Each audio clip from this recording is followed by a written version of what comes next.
participants and speakers. Good afternoon, good morning for some of you.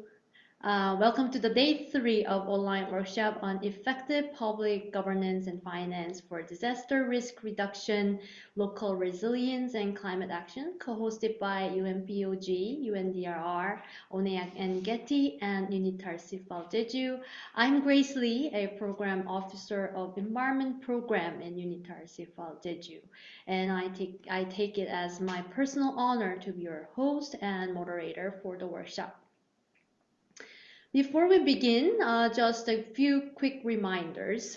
Please make sure your audio is muted and your name includes your full name and organization. Kindly avoid using annotation tools as they can disrupt the session. Zoom attendance is recorded automatically this time, and you can access all presentation materials using the QR code on the screen or the link in the chat.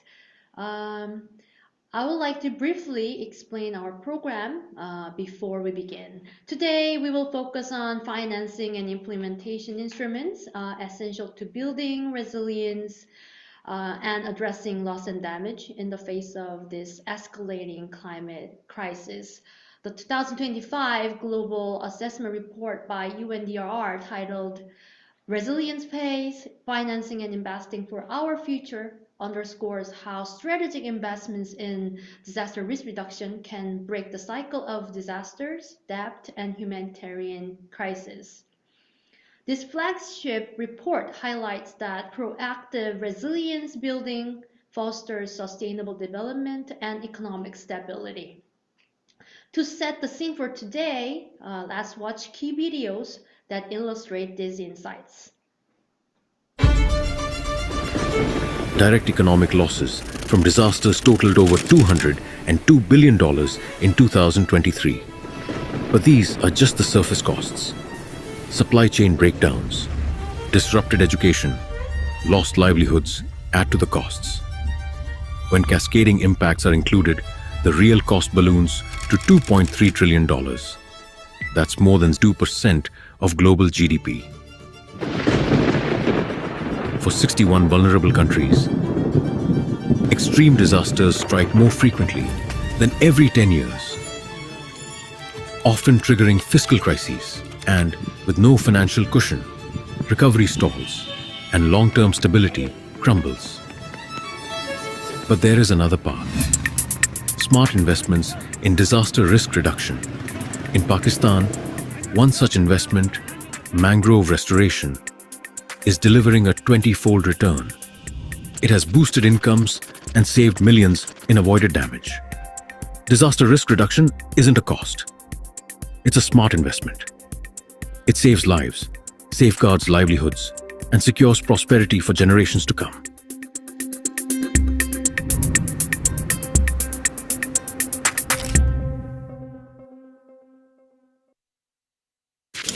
Disasters don't just cause damage. They set off 3 downward spirals that deepen crisis and turn disasters into systemic collapses. This is how we can break these spirals. We call the first spiral the decreasing income and increasing debt spiral. Disasters hit household incomes, shrinking tax revenue, meaning governments need to borrow more. As debt becomes riskier, interest costs spiral, and soon there's no budget left to fund recovery.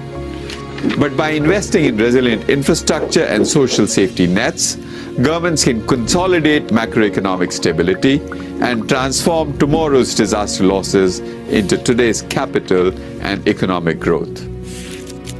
The second spiral is the unsustainable risk transfer spiral. As disaster losses increase, insurance gets more and more expensive, coverage drops, premiums rise, and sometimes insurers pull out.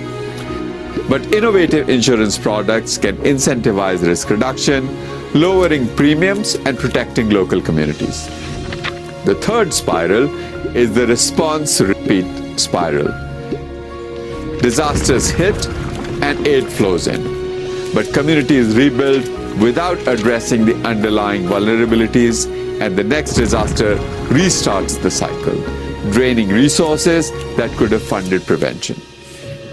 Acting before the crisis is cheaper and more effective. Anticipatory action, adaptive social protection, and contingent finance can cut humanitarian bills and give communities the means to invest in long-term risk reduction. We can break these three downward spirals, and by choosing how to invest today, we will shape our resilience tomorrow.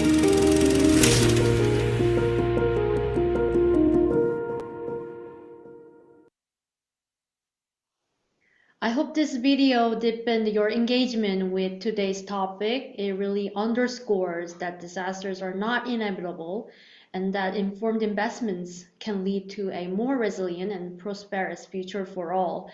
Today, we are excited to bring you an outstanding lineup of experts to put you right into the core of the global discourse on risk financing, resilience, and recovery. You will hear from Ms. Zinya Bri and Ms. Serin Oh on climate risk financing for resilience, impact tools, and strategies. Mr. Animesh Kumar and Ms. Carolina Fuentes Castellano on framework and mechanism for averting, minimizing, and addressing loss and damage, and Ms. Iria Tusonkaye and Mr. Manu Gupta on assessing losses and damage for DRR financing. Now we finally have come to the very moment to our first group of speakers. Our first speakers are Ms. Zinya Bri and Ms. Erin Oh from the United Nations University Institute for Environment and Human Security.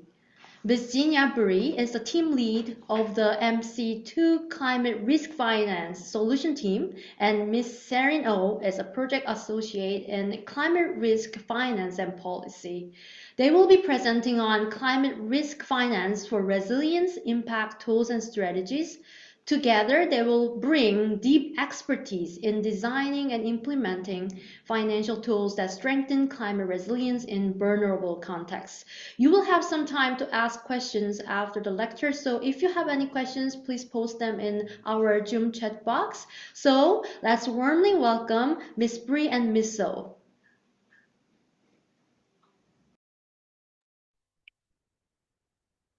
Good morning, good afternoon, everyone. This is Erin Oh, and I'm a project associate in Munich Climate Insurance Initiative. And today, along with my colleague Sinya, we will be presenting on climate risk finance for resilience, impact tool, and strategy. Let me quickly share my screen.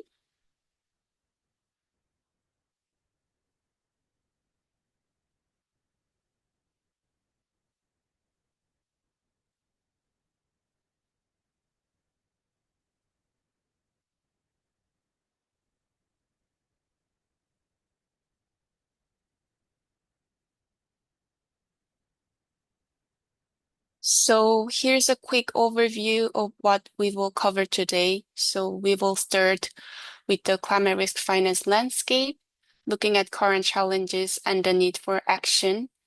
Then we will explore key instruments, including climate and disaster risk finance and insurance. We will call it CGRFI and their implementation strategies.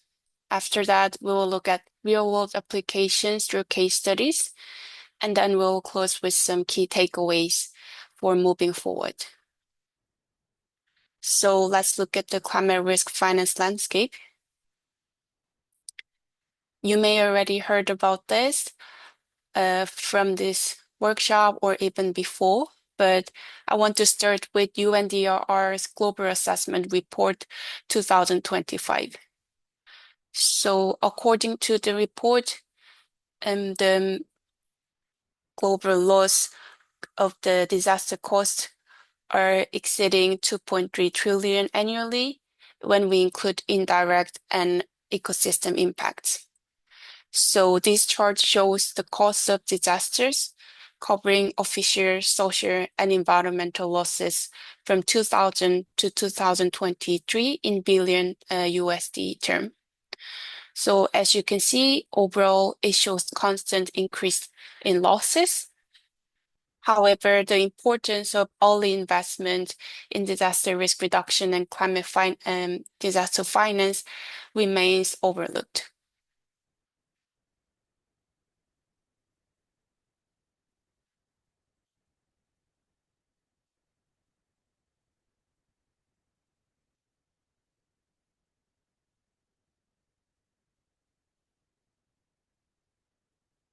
So as you can see in this slide, delayed disaster response increases long-term economic losses. As I just previously introduced, disaster risk financing is important to be positioned in the proper timing. So as you can see on the graph, this shows the financing needs at different stages of an emergency. So when the disaster or shock happens, you need early action finance at the very beginning. And if you delay the response time get delayed, the required resources is increasing. So disaster risk financing and insurance helps minimize the cost and optimizing the time of managing required disaster risk funding so that it can enhance to achieve development goals and fiscal stability and overall well-being of the countries and the communities.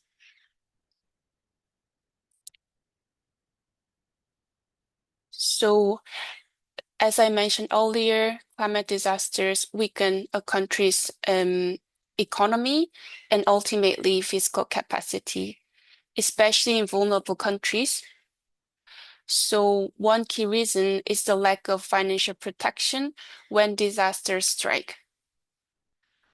And importantly, today, only about 2% of disaster-related losses are insured or covered by financial tools in many vulnerable countries. So that means that 98% of the costs are not protected. So this leaves governments, households, and businesses to bear with the full burden. And it makes it harder to recover and put more pressure on already limited public finances. So I brought one graphic, as you can see on the right hand. So this is from UNDRR's Global Assessment Report, and it shows a common pattern on the decreasing income and debt spiral. So when disaster hits, people lose income and assets. And then to cover this and recover, governments need to borrow more. And over time, the debt levels of the country will rise. And then this weakens overall economic stability and future preparedness. So this kind of vicious cycle gives like a huge economic impact to the country. And then climate risk finance can help to break this cycle. So by providing fast, predictable funding, countries can respond quicker and avoid falling deeper into debt. Then why do we need CDR5? So these slides summarize the key reasons why CDR5 is essential, especially for climate vulnerable countries. So first, CDR5 supports fiscal and financial stability. It offers access to prearranged finance so that CDR5 helps governments avoid sudden budget relocations or unsustainable borrowing, as I previously just mentioned. And this can preserve public services and safeguard macroeconomic stability. And also, CDR5 can mobilize and de-risk investment. When countries have financial protection mechanism in place, it builds investor confidence, and ultimately it will encourage more public and private investment in climate resilient projects and adaptation. And it also helps to enhance technical capacity. So tools like modeling or risk assessment methodology, it really improved the country's ability to understand and manage their climate risks more effectively. And also importantly, CDFI can be applied across sectors and communities.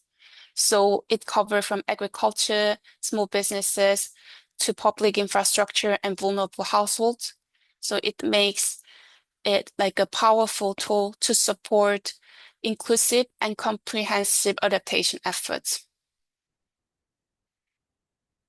And it can also manage climate and disaster risk more effectively and comprehensively based on what all the benefits and tools that I just explained. And lastly, it supports the most vulnerable community and sector, as it can be applied to different sectors. You can build comprehensive adaptation effort. So in summary, CDFI is not just about insurance, but it's like a very foundational tool for building climate resilience and protect people and community, and also ensure that governments can act swiftly when the huge disaster strikes. So I think now we understand why we need climate risk finance. So now I will provide a high-level overview of the global architecture that supports CDFI. So at very first, there are recipient countries and national initiatives who are the frontline users of CDFI. They need both financial and technical support to build and implement effective risk financing strategies. So on the other hand, there are donors and bilateral agencies like BMZ in Germany, and they play a critical role by funding and design these kind of CDR5 instruments. And of course, third, there are UN agencies, including UNDRR, UNDP, and WFP. They support countries by offering technical expertise, policy guidance, and coordination. Meanwhile, civil society organizations help ensure that vulnerable and marginalized communities are not left behind in planning and implementation of CDR5. And regional risk pool, which Sinja will explain more later. It enables countries to collectively purchase insurance and receive payout after a disaster. And also there are multilateral development banks, MDBs, and international financial institutions like World Bank and IMF. It provides long-term development finance and also emergency fundings. So for example, there's a global shared financing facility, which is hosted at the World Bank. It provides access to pre-arranged finance in vulnerable countries.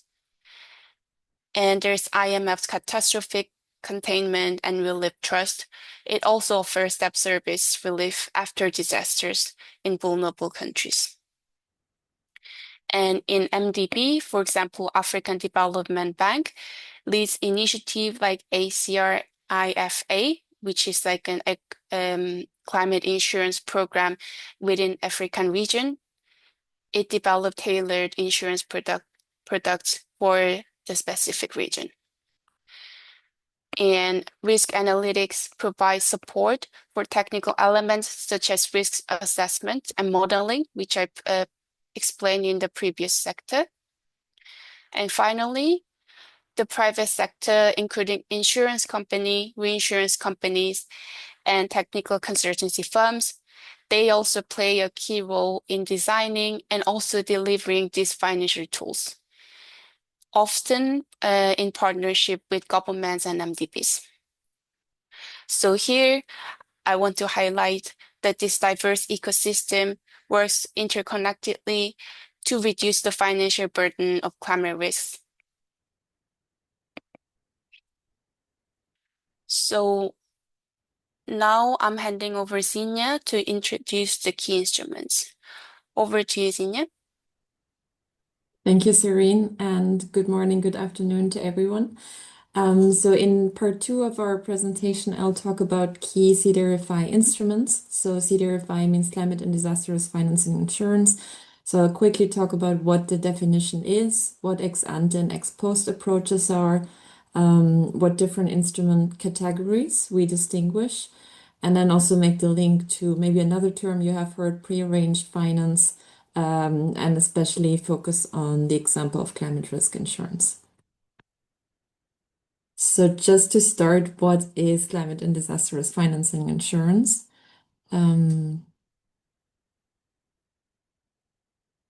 Slide.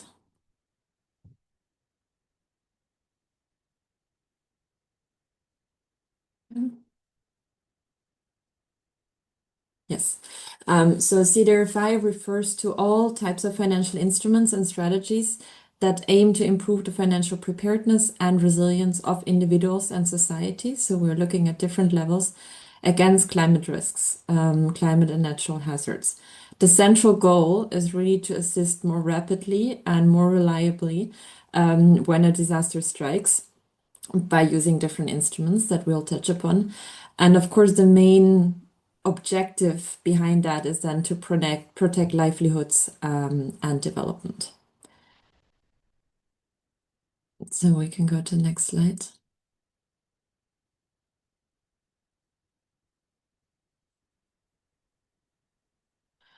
So we're distinguishing different ex ante and ex post approaches. Governments need resources to cover financial aspects of disaster risk before an event, and those should be integrated in when putting together disaster risk financing strategies and also disaster risk management. So ex ante, you would look at, for example, risk transfer. Those are insurance instruments, risk retention, also an external risk retention could be grants and loans, external risk finance. I'll also mention some of the examples. Ex post, we're talking, and risk retention, you can look at different aspects. And finally, also for external risk finance. So this is just to see what are the resources used before an event and hazard occurs. And ideally, we want to prearrange as much as possible, but then also what are the resources used and needed after an event and hazard occurs. So I'll just talk through some of the examples on the next slide.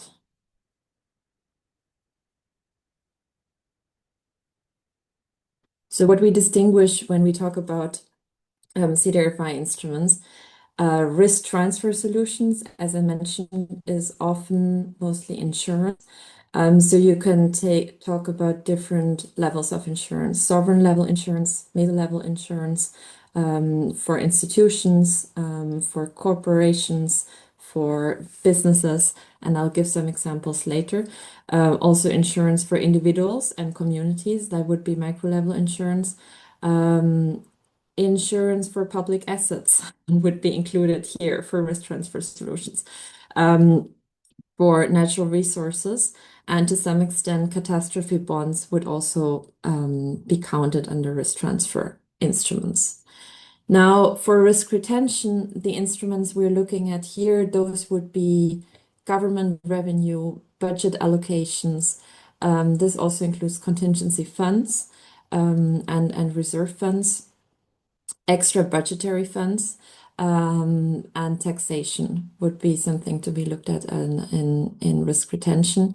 And then ultimately, external risk finance solutions. These are including traditional cost for traditional disaster risk reduction, contingency credit, for example, from banks, disaster risk finance facilities, humanitarian assistance would count under external risk finance, but then also separate private sector responses. So as mentioned on the next slide now, we'll talk about prearranged finance. So sometimes the terms are used interchangeably with CDRFI, but what we define as prearranged finance is financing that has been approved in advance of a crisis, of an extreme weather event, and that is guaranteed to be released to a specific implementer, agency, government, when predefined triggers and conditions are met. So the idea is not to wait after an event, after a disaster strikes, and then to mobilize funding, but to look at the conditions before, under which conditions, when would money be released, and then it can be done much more quicker after a disaster strikes. So the trigger may be based on data or models related to the impact of disasters, forecasts, projections of need for financing, recovery finance. The trigger could also be the declaration of emergency by a government. So all those are triggers that are need to be objective and predefined before. And then the funding may be used for anticipatory action or in response to a crisis. So anticipatory action, you would look at that window when you know there's a forecast of something happening, but the event hasn't happened yet. And then the funding could either be used linked to a clear plan for a specific purpose or a general budget support without conditions how payments are used. And one such example of, as I mentioned, risk transfer and also pre-arranged financing is climate risk insurance, most prominently. And before later, we will go a bit more in detail of what are the approaches and how climate risk insurance can help build resilience. Just a quick reminder of the distinction between indemnity insurance and parametric insurance. So this is a visualization that shows you on the left sort of the hazards against which insurance, and those are not exhaustive, could protect, such as extreme wind, so we're talking cyclones, hurricanes, excess rainfall, flooding, the absence of rain, so drought or heat waves, high temperatures. So those would be the climate risks to protect against and for which the risk should be transferred through insurance. Traditional, or what we call indemnity-based insurance, works in a way that you have to assess the damage. So something happens, the damage has to be assessed. The claim has to be submitted to the insurance company. The insurance company has to assess and verify the claim, and only then a payout can happen. And we have examples, and you might be aware of examples in your countries where this takes very long time to do this process, month, if not longer. So parametric insurance, which is in the upper part here, is different in a way that, as mentioned on the prearranged financing slide, it pays out based on predefined triggers. So that means there's no damage assessment needed, there's no claim verification process needed, but payments can be done within days after an event. And then on top of that, using digital tools, this can even further speed up the process. So just one example would be, for example, the predefined trigger is if a hurricane of a certain wind speed category hits a small island development state, and we say, okay, if it's a category 3 or higher hurricane, then there will be automatically a payout. So then a country could receive a payout within, as I said, days. Those could be even 48 hours after the cyclone strikes, and with that has directly resources available to respond. So that was a quick introduction on the instruments, and then later we'll talk more about the approaches and case studies. And with that, I'll hand it back to Serene for part 3.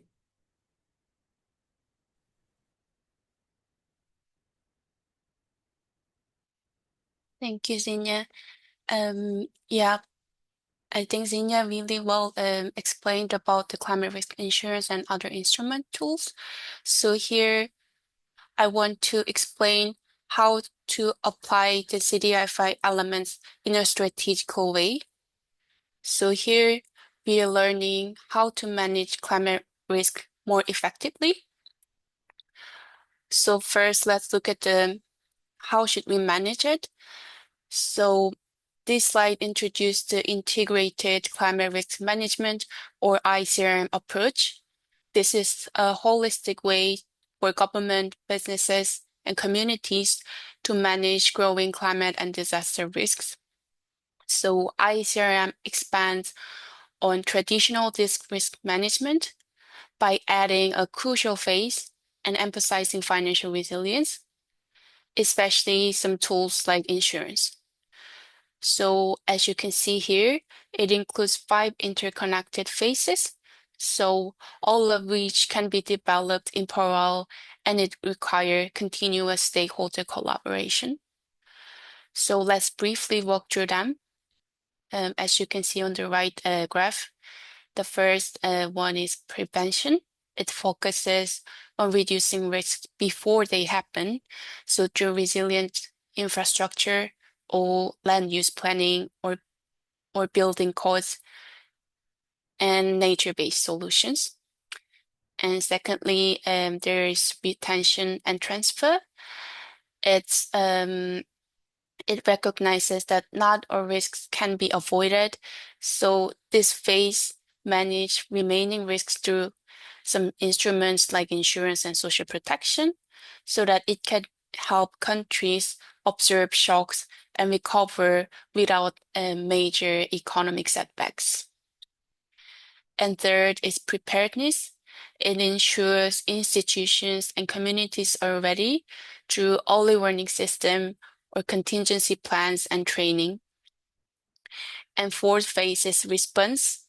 It involves immediate actions after a disaster.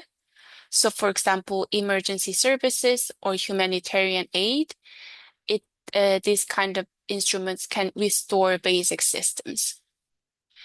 And last is recovery. It's about long-term rebuilding in a way that improves resilience and integrates lessons for future planning. So ICRM is not a one-time process, but it's more or less dynamic and adaptive action. So it requires ongoing evaluation and adjustment. And by embedding climate and disaster risk finance tools into this approach, countries can strengthen financial resilience and respond faster and recover more effectively. So let's move on to the risk layering approach. So this is the second strategy. It means using different type of financing tools based on how frequent and severe a real climate-related event is. So as you can see on the graph left side, so frequent and low impact events and rare but high impact disasters, they need different strategies and tools. So as you can see here, I will give one example. If it has high frequency but low severity, you can apply risk prevention and reduction and retention. But if it's very low frequency and very high severity, we better apply other forms of risk transfer, such as combination of national insurance pools or public financing, and etc. So these tools complement each other, and it helps manage a range of different types of disaster risks. So governments often combine instruments, for example, parametric insurance and catastrophic bonds, to cover different types of risks. So a well-designed risk layering strategy can ensure cost-effective coverage across all levels of risks. And I want to give you more explanation about comprehensive risk and response management framework. So this framework will help you visualize how various activities and actors can work together to address loss and damage systematically. So this one is developed by MCII policy team, as a new framework as part of expert group of the executive committee of the Warsaw International Mechanism. So this comprehensive risk and response management framework helps visualize how we can different type of actors can work together. And the novel aspect of this framework compared to the first ICRM, which I described, is that it integrated preemptive action, contingency planning, and impact management to guide transformative action and also governments. So as you can see on the graph, there are three big circles.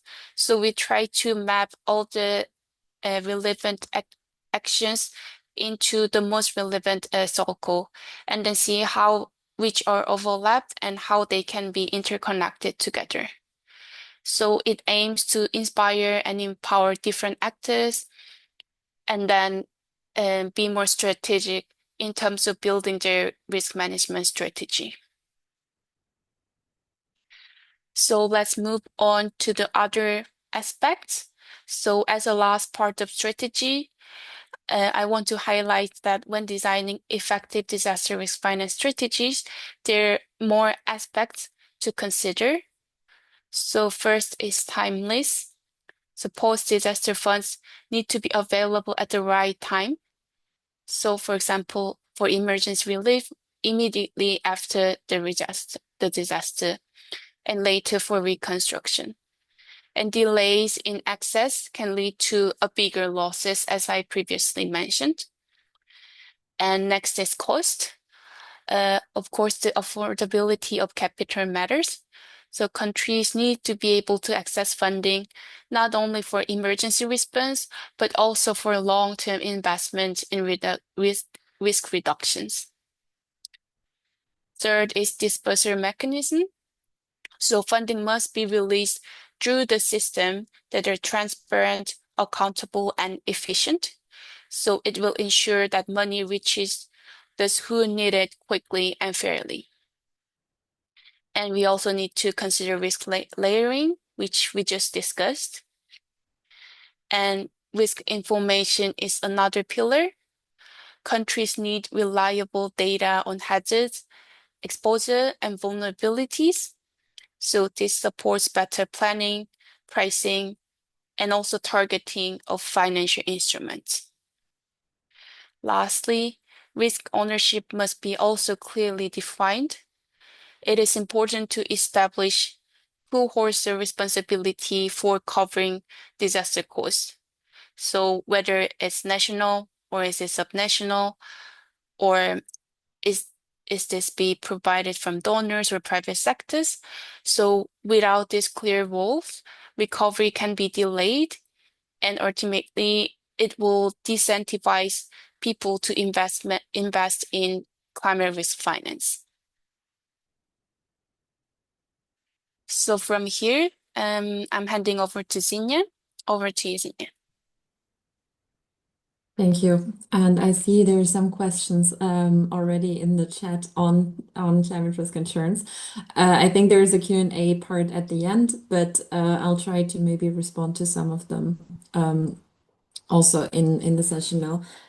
So just to say, because there was one question on how climate risk insurance is different, or parametric insurance is different from CDRFI, or traditional insurance, how does it integrate with CDRFI? CDRFI, climate disaster risk finance and insurance, does include different climate risk insurance approaches, not only parametric, also traditional ones. So that would still be part of it.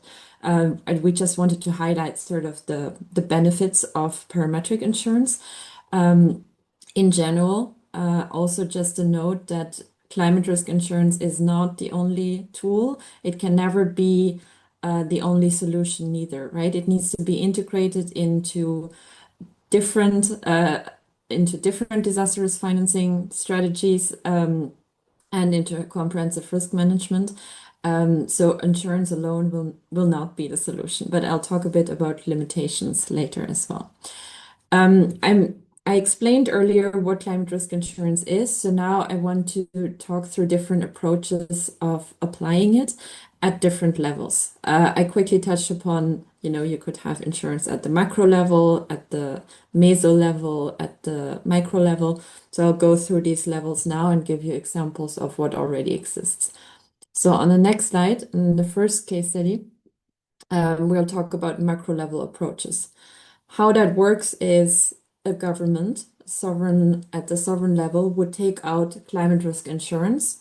So here the example is parametric insurance from regional risk pools. So regional risk pools basically act like insurance companies providing insurance to governments. So in this case, the government would take out the insurance policy. And then when, let's say, again, the example I mentioned earlier, a hurricane hits the country, then the government receives payouts when they're triggered based on the predefined triggers. So then it's up to the government what is done with that money, right? So to really build the resilience of communities, of course, money would be used, for example, for infrastructure investments, for reconstruction, but then a part is often also forwarded and channeled through existing national programs such as social protection and social assistance programs to then directly benefit social welfare beneficiaries and most vulnerable populations. This is one example. How this is already done is, for example, through ARC, the African Risk Capacity, which is a regional risk pool in Africa that helps governments to improve their capacities to plan, prepare, and respond to some of these extreme weather events. And ARC supports countries then also in tailoring the insurance schemes to meet the specific needs. And as mentioned, social protection programs can be one such delivery channel for insurance payouts. So here I want to quickly touch upon also how the link of insurance and social protection. The idea is we want to make social protection shock responsive. So if there's an existing program, let's say social welfare beneficiaries, of course, they're affected even more. They're more vulnerable to climate shocks. So existing programs should be deepened when they're affected by shocks. And that means when we talk about that, that's vertical expansion of social protection. And that is distinguished from horizontal expansion of social protection, where you would want to protect also communities that are maybe not receiving the normal social assistance, but they're also at risk of falling below the poverty line when they're affected by climate risks. And so including a broader group of beneficiaries in case of an extreme weather event or shock would then be referred to as horizontal expansion of social protection systems. And then just a note, this was the example of ARC, the African Risk Capacity, but at the moment there are 4 regional risk pools that exist around the world. We also have the oldest one, the CRIF SPC, that was established 21 years ago, covering countries in the Caribbean and in also Latin America. We have PCRIC that is covering countries in the Pacific, and then CDRIF, which is covering ASEAN countries as well as some additional ones. So this was macro level. So now I want to go down, and the second example is meso level approaches or insurance for how climate risk insurance can help build resilience against climate risks. So if we talk about meso level, there we would look at beneficiaries or institutions that take out insurance. Examples would be humanitarian agencies, non-governmental organizations, companies, businesses, cooperatives, associations. We could also talk agricultural cooperatives. Also, financial institutions would fall into this category. So they can take out an insurance, and then they would also receive the payout when triggered, so the same approach as before, and would then use and can forward those payouts to their members, to their employees, to their beneficiaries further. So just two examples, and this is not exhaustive, how humanitarian actors are taking out insurance for their target communities. So again, the African Risk Capacity, so the regional risk pool in Africa, has a program or a product called ARC Replica. And the ARC Replica coverage allows UN agencies, other humanitarian actors, such as also the START network, to take out insurance policies and basically to match sovereign level insurances. And so with that, then they already have the existing channels and programs where they can quickly support their members and beneficiaries that maybe would take longer if it's directly channeled or only channeled through the countries. Another example I want to mention here is parametric insurance, which is a very novel case where parametric insurance is offered to agricultural cooperatives in Fiji with the option of anticipatory payouts. So how this works, it's a parametric insurance cover where agricultural cooperatives have a parametric insurance against cyclone risk, tropical cyclone risk. And based on the forecast of a cyclone coming, up to 20% of potential payouts can already be paid before an event. So that helps basically prepare and hopefully reduce, already reduce risk and allow for reduce potential losses after the cyclone then comes. This is the first time that we know of that this is tested basically with sudden events such as cyclones. But just to make the example how this could be cooperatives, this could be big agencies that receive funding. We could also, for example, the Caribbean Risk Pool, CRIF SPC, is also providing insurance to state-owned companies, such as to utility, water companies. That is also a meso-level insurance. So then the next one is what we call macro to micro. So it's still the government, as with the macro approach, taking out an insurance, but it does it for individuals. So for example, for social welfare beneficiaries, for them to receive a micro individual insurance coverage. So the government would pay the premium or with other support, pay the premium, but the individuals get individual insurance. So that means when an extreme weather event affects them and when a payment is triggered, the payouts are directly channeled to the individuals. So they're not like on the example I mentioned on macro level, first sent to the government, then forwarded to the individuals, which can take time, but rather the government just provides the contacts and provides the premiums, but the payouts would go directly to the individual social welfare beneficiaries in this case. And again, this is a very novel approach. And to our knowledge, is the first time tested in Fiji in a joint program with UNCDF, UNDP, and UNUHS, where climate risk insurance against cyclone and rain risk is provided to social welfare beneficiaries. The Ministry of Women, Children, and Social Protection has introduced this a few years ago and is covering more and more beneficiaries every year. And the first payouts also have happened this year. And then lastly, I'll come to micro level insurance. So this is individual insurance, and micro level insurance is the insurance, for example, for your car, for your health. But in terms of climate risk insurance, it's the following way. So individuals either pay themselves for the insurance or they receive a partial or full premium subsidy. Of course, premium support is also possible. public and private actors are more and more paying premium subsidies. So this is an option. But then, of course, there are market-based products, and often individuals are actually interested in buying insurance because they're very aware, of course, of the risk they're exposed to.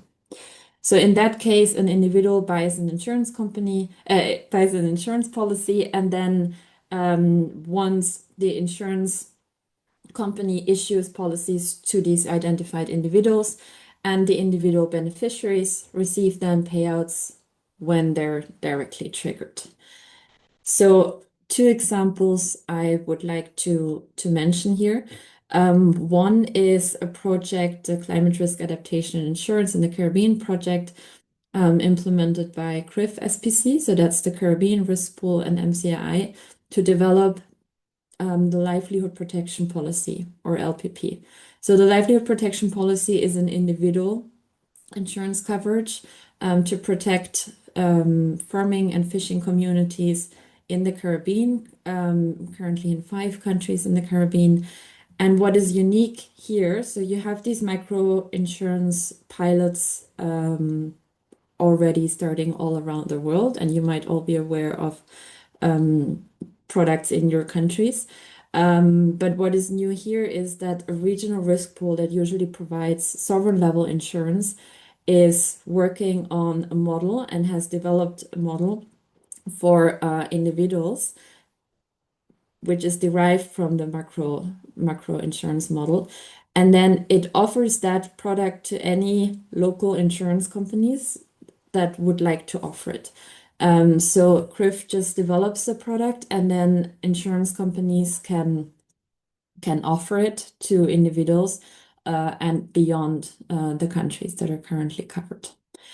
So with that also builds the capacities of local insurance markets, because I think I saw some comments also that not every country has climate risk insurance.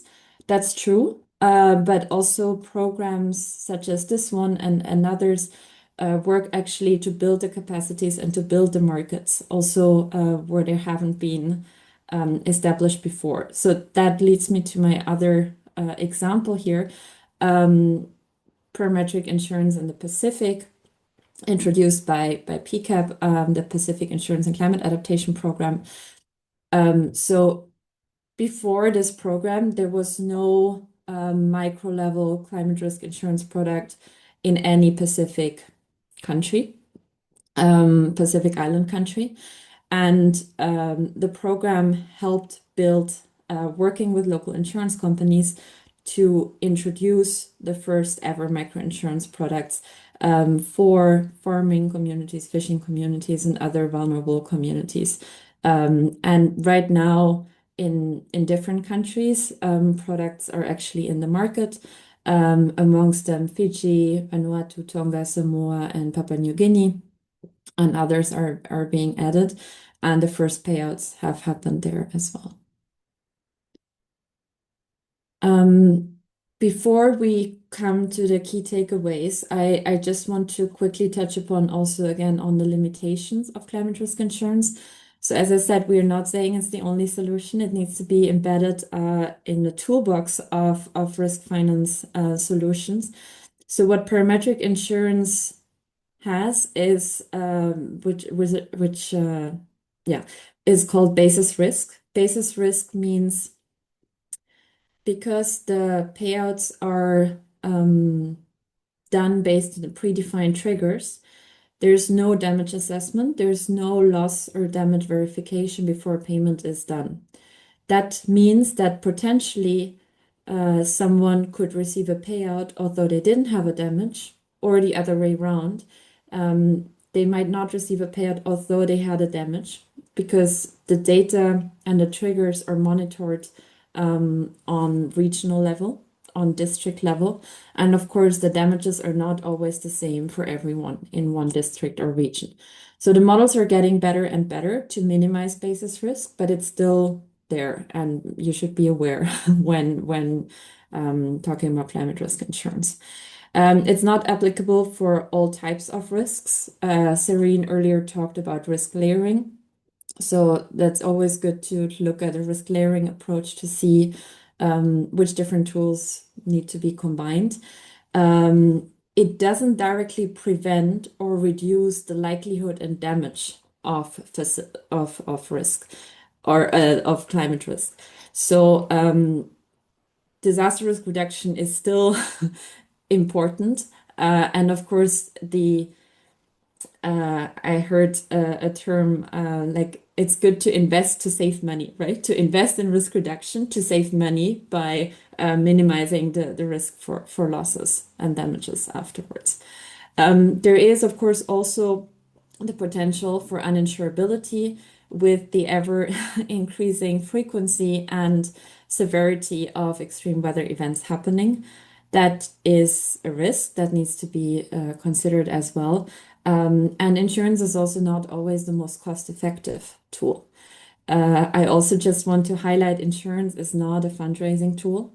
If it's for fundraising or financing, there are other solutions. Insurance is for risk transfer and for certain risks. Yeah, just to highlight that. Before we come to the end of our presentation, and I want to talk about the key takeaways from this session. So we have seen, and as you know, economic impacts of disasters are rising, are increasing. We know, and there are also different studies, that climate disaster risk financing and insurance solutions can be key mechanisms for building climate resilience. And there are different ways to measure that as well. But we have evidence for that. So we know that well-designed climate risk insurance embedded in comprehensive risk management, so never as a standalone, can contribute to building the resilience for climate vulnerable communities and countries to close the still very large existing protection gap. How does climate risk insurance build that resilience? By helping to anticipate climate impacts, to absorb climate impacts, to adapt to climate impacts, and also to transform risk management against climate risks. Just to reiterate, the use of these instruments must be integrated into broader disaster risk reduction and resilience strategies and policies. So to best select the tools and the most effective to use the most effective and appropriate solutions. It's good to use a risk layering approach and a strong integrated climate risk management. So these are the key takeaways we want you to take away from this presentation. And with that, we're at the end. Thank you very much. Thank you, Ms. Bree and Ms. O, for your perfect and informative lecture. We really learned a lot, although it is quite difficult concepts, but I think your kind explanation actually helped us to understand more easily about this issue. While you were delivering the lecture, we have received so many questions from the floor. So if I may, I will deliver some questions to you. One question from Sile Cortez. How to integrate these financing options with INFF, Integrated National Financing Framework, and which ministries and local government departments are responsible for this, like climate risk financing, and how could we mainstreaming these in central and local level? Although the question is basically from Sire Cortez, but I integrated some questions in our pool.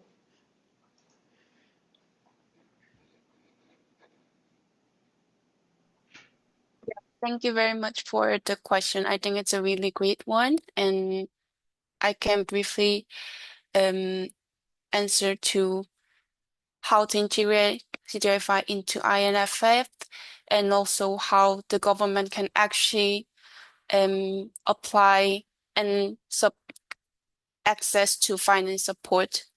So basically, as you can see from the many questions, it is really important to integrate and tailor the CDRFI instruments into local context. So the national finance framework needs to be developed or tailored to digest this kind of CDRFI implementation strategy or activities. So for example, the governance and the budgeting system needs to be well established to implement and build up the fundamental groundwork for the implementation of CDRFI. I think that would be one of the most important parts when it comes to discuss on the INFF. And also in further, I also want to emphasize that it needs to be correlated and consider other national policies, especially climate policies, comprehensively. This can be, for example, National Adaptation Plans, NAPs, and also nationally determined contributions, NDCs. So as there are many different types of climate policies, which can be also applied to several sectors, I think it is important for the local government or the specific ministry to consider this kind of climate policies.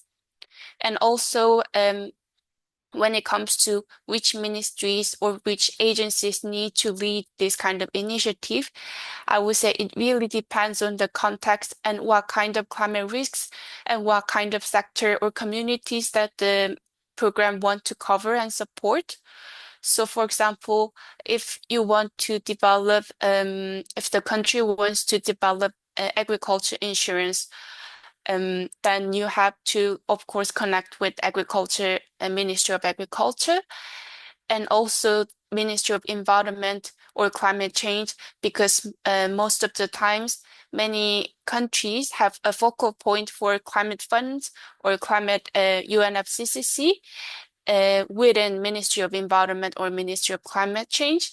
So even though Ministry of Agriculture is leading this initiative, the ministry have to interconnect and coordinate internally.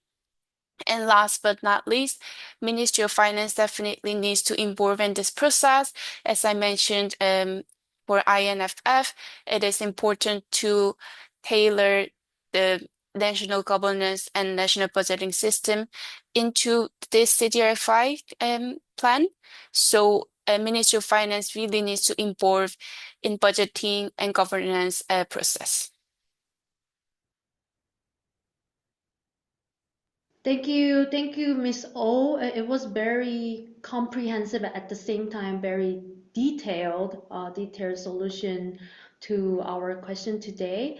For a question I would like to ask is that is there any good case, both from developed countries or in developing countries, and our participants are asking the real good model to follow? When it comes to model, do you mean an example or do you mean a specific like modeling methodology? Yeah, Example of countries or cities Mm. or in the geographical range, maybe? I think Sinja, you can um probably elaborate more on the examples that you provided. Yeah, sorry, this was an example on national level. I saw there are also different questions on examples for ARC. So maybe just to so there any regional risk pool, but such as ARC as an example in Africa. They're providing insurance against disaster and climate risks. So I think there was also a question on if animal damage is covered. It's climate and disaster risk means so climate hazards that I mentioned, drought, rain, heavy wind, hurricanes, but then also disasters. So usually earthquake, volcano, tsunami risk that could be covered as well. It's not only climate risks that are covered. And then, yeah, examples are really so everywhere, right? So we also have the one I mentioned on anticipatory action. So in Africa, there's also products that can pay in advance of a drought building. So there you have many examples of that across Africa. The other regional risk pools, such as CRIF SPC, PCRIC, and CDRIF, they're focusing because the risk in their regions are more on rain and wind on those risks. Thank you, Shinya. Another question we received is, since government has to pay insurance premium to insurance companies, then how do many governments are making resources to pay for it? And that was one of the questions from our participant. Yeah, that's a question. And we actually did some research also on this, on what needs to happen to make to operationalize premium support. It depends, right? So countries put budgets on an annual basis. So then the premium support, of course, should be included.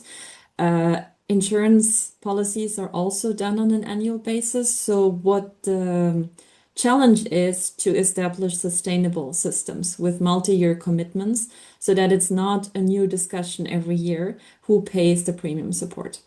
We have seen examples where premium support in countries that are also haven't themselves contributed much to climate change, where their premium support could be covered through fiscal support from other governments. So Australia and New Zealand are partly giving fiscal support also to countries in the Pacific, and part of that support would then, for example, can be used for premium support for climate risk insurance.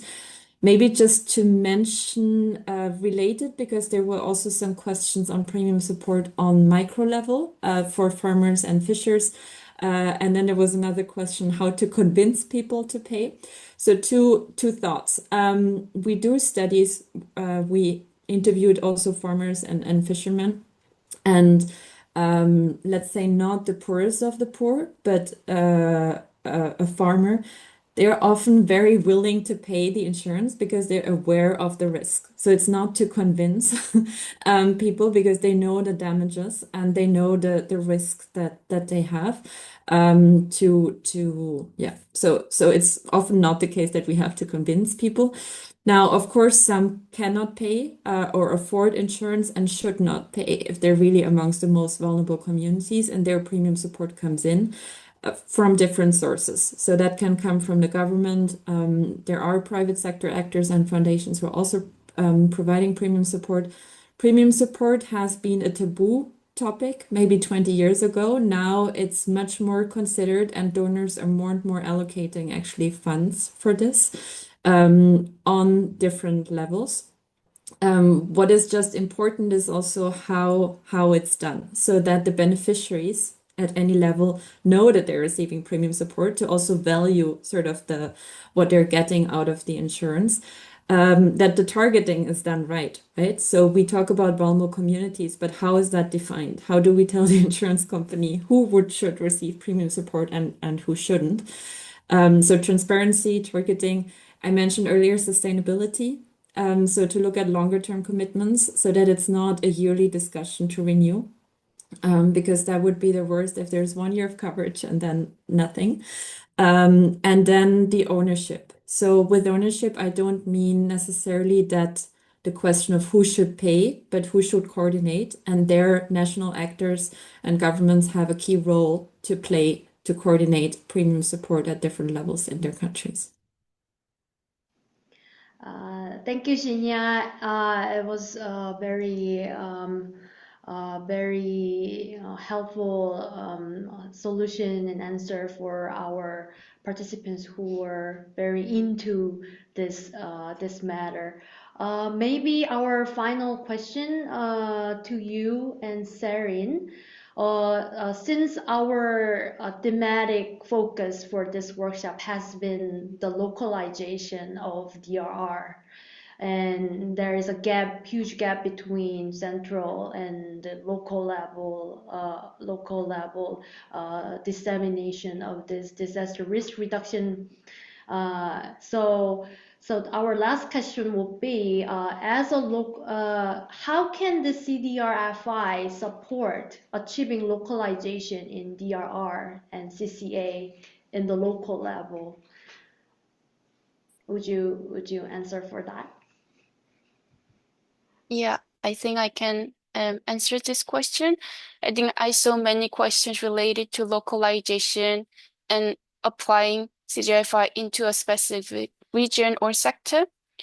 I think first and foremost, I really want to highlight the importance of identifying and assessing the climate risks of the specific region or the community, because by doing that, you will realize what is the biggest risks and what is the biggest hazard for that specific region and communities. So it is really important to identify and target a specific risk and community.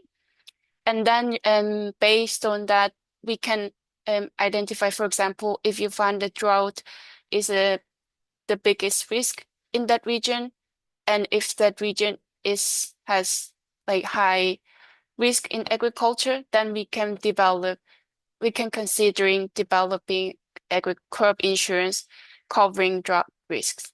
This is like a very simplified example, but we can start like this. And also, I saw many comments about the capacity and finance gap, especially in developing countries. I think it's the most important part that we also have to tackle. So I would recommend for the finance and both technical aspects to reach out to external international partners. For example, MCII, our team can also support, identify or map out the relevant actors, or we can also give technical support. And also there are different types of climate funds, for example, GCF or adaptation fund, and also MDBs, which I mentioned at the first part of climate CDRFR architecture, and also technical assistance as well. And I'm sure that after our session, Animesh and Carolina will explain how to access to climate finance and also technical assistance and capacity building through loss and damage context. So I think you can also keep a look on that. And lastly, all the points that we mentioned, I will try to share the link of our website and relevant link on the chat so that you can access to it. So yeah, I think we received so many questions and they're both all interesting, but I think for the sake of time, I think I will stop here and then share the relevant information after this workshop. Thank you. Thank you very much, Ms. Buri and Ms. O. And I know we have many questions received, but only few of them could be answered. So please kindly answer, and I will deliver those questions to you. We are very honored to have you here with greatest contribution. Thank you so much, and hope that our participants could leverage today's knowledge to enhance resilience, I mean financial resilience, in order to enhance their disaster risk management. So thank you so much. How about we give them a warm round of applause. Thank you so much for today. Thank you. Thank you very much. It Thank was a you. pleasure. Thank you very much.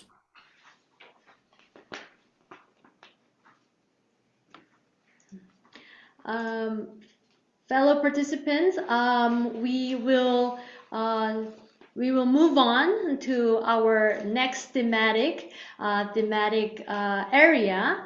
So I'm pleased to open the session on frameworks and mechanisms for averting, minimizing, and addressing loss and damage, which is very timely and impactful session that speaks directly to the global challenges. Our focus in this session is the unfolding scene of loss and damage, a major concern in Conference of the Parties discussions within the UNFCCC framework.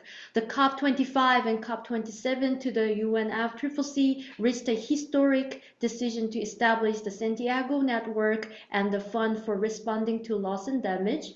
So I'm very pleased to welcome Mr. Animesh Kumar, a head of the UNDRR office in Bonn and leading expert in disaster risk reduction and loss and damage. He will share valuable insights into the evolving landscape of loss and damage, which is a key issue in the context of climate change. Please kindly have the floor, Mr. Kumar. Thanks, Himzu, and thanks, colleagues. A very warm good morning from Bonn.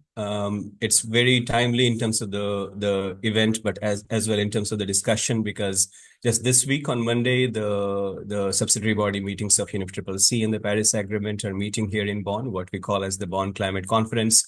And there's a lot of discussion going on, including in the context of adaptation as well as loss and damage. Today, I'll focus on loss and damage. Would you be sharing the screen at your end, or should I be? Please share on your end, please. Okay. Thank you. So I have a presentation on the topic, and I would not go into the details of the mechanism in particular on Santiago Network, because we are also very honored to have Carolina, the director of Santiago Network Secretariat, who would be deep diving into the loss and damage on Santiago Network context. So, see if it works. Okay.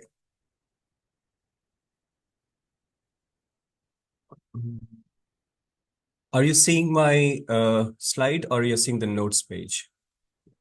We see the note page. Okay, let me try to see how to. Okay, now it should be fine, right? Now it's good, yes. Thanks. Okay, great. So yeah, as I said, that what I would do in the presentation is to give a kind of an overview to bring everyone on the same page of understanding. It's not meant to be a technical presentation, so I would not go into a lot of details. The focus more in terms of the action that need to be taken rather than on the conceptual clarities and so on. But one of the first things that we often ask ourselves is the defining part of it. So what's the definition of loss and damage?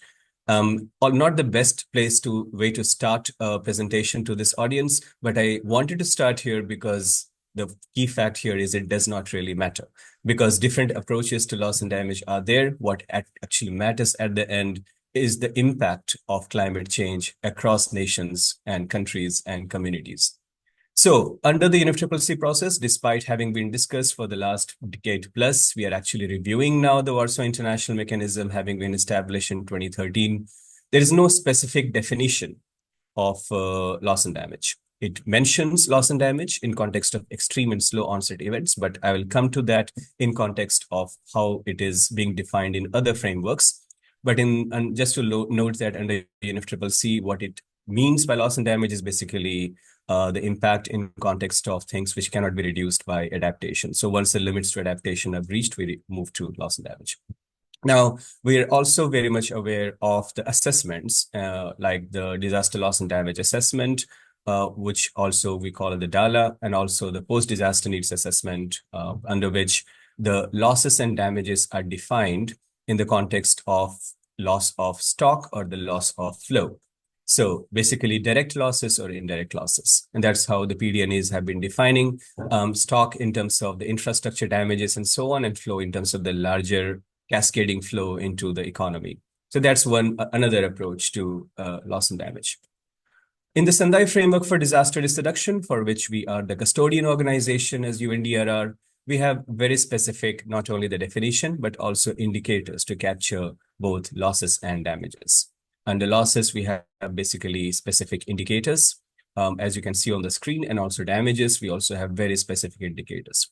These do not cover the full spectrum of impacts of disasters, but they do give a sense in terms of what are the variables that might be taken into account while capturing losses and damages.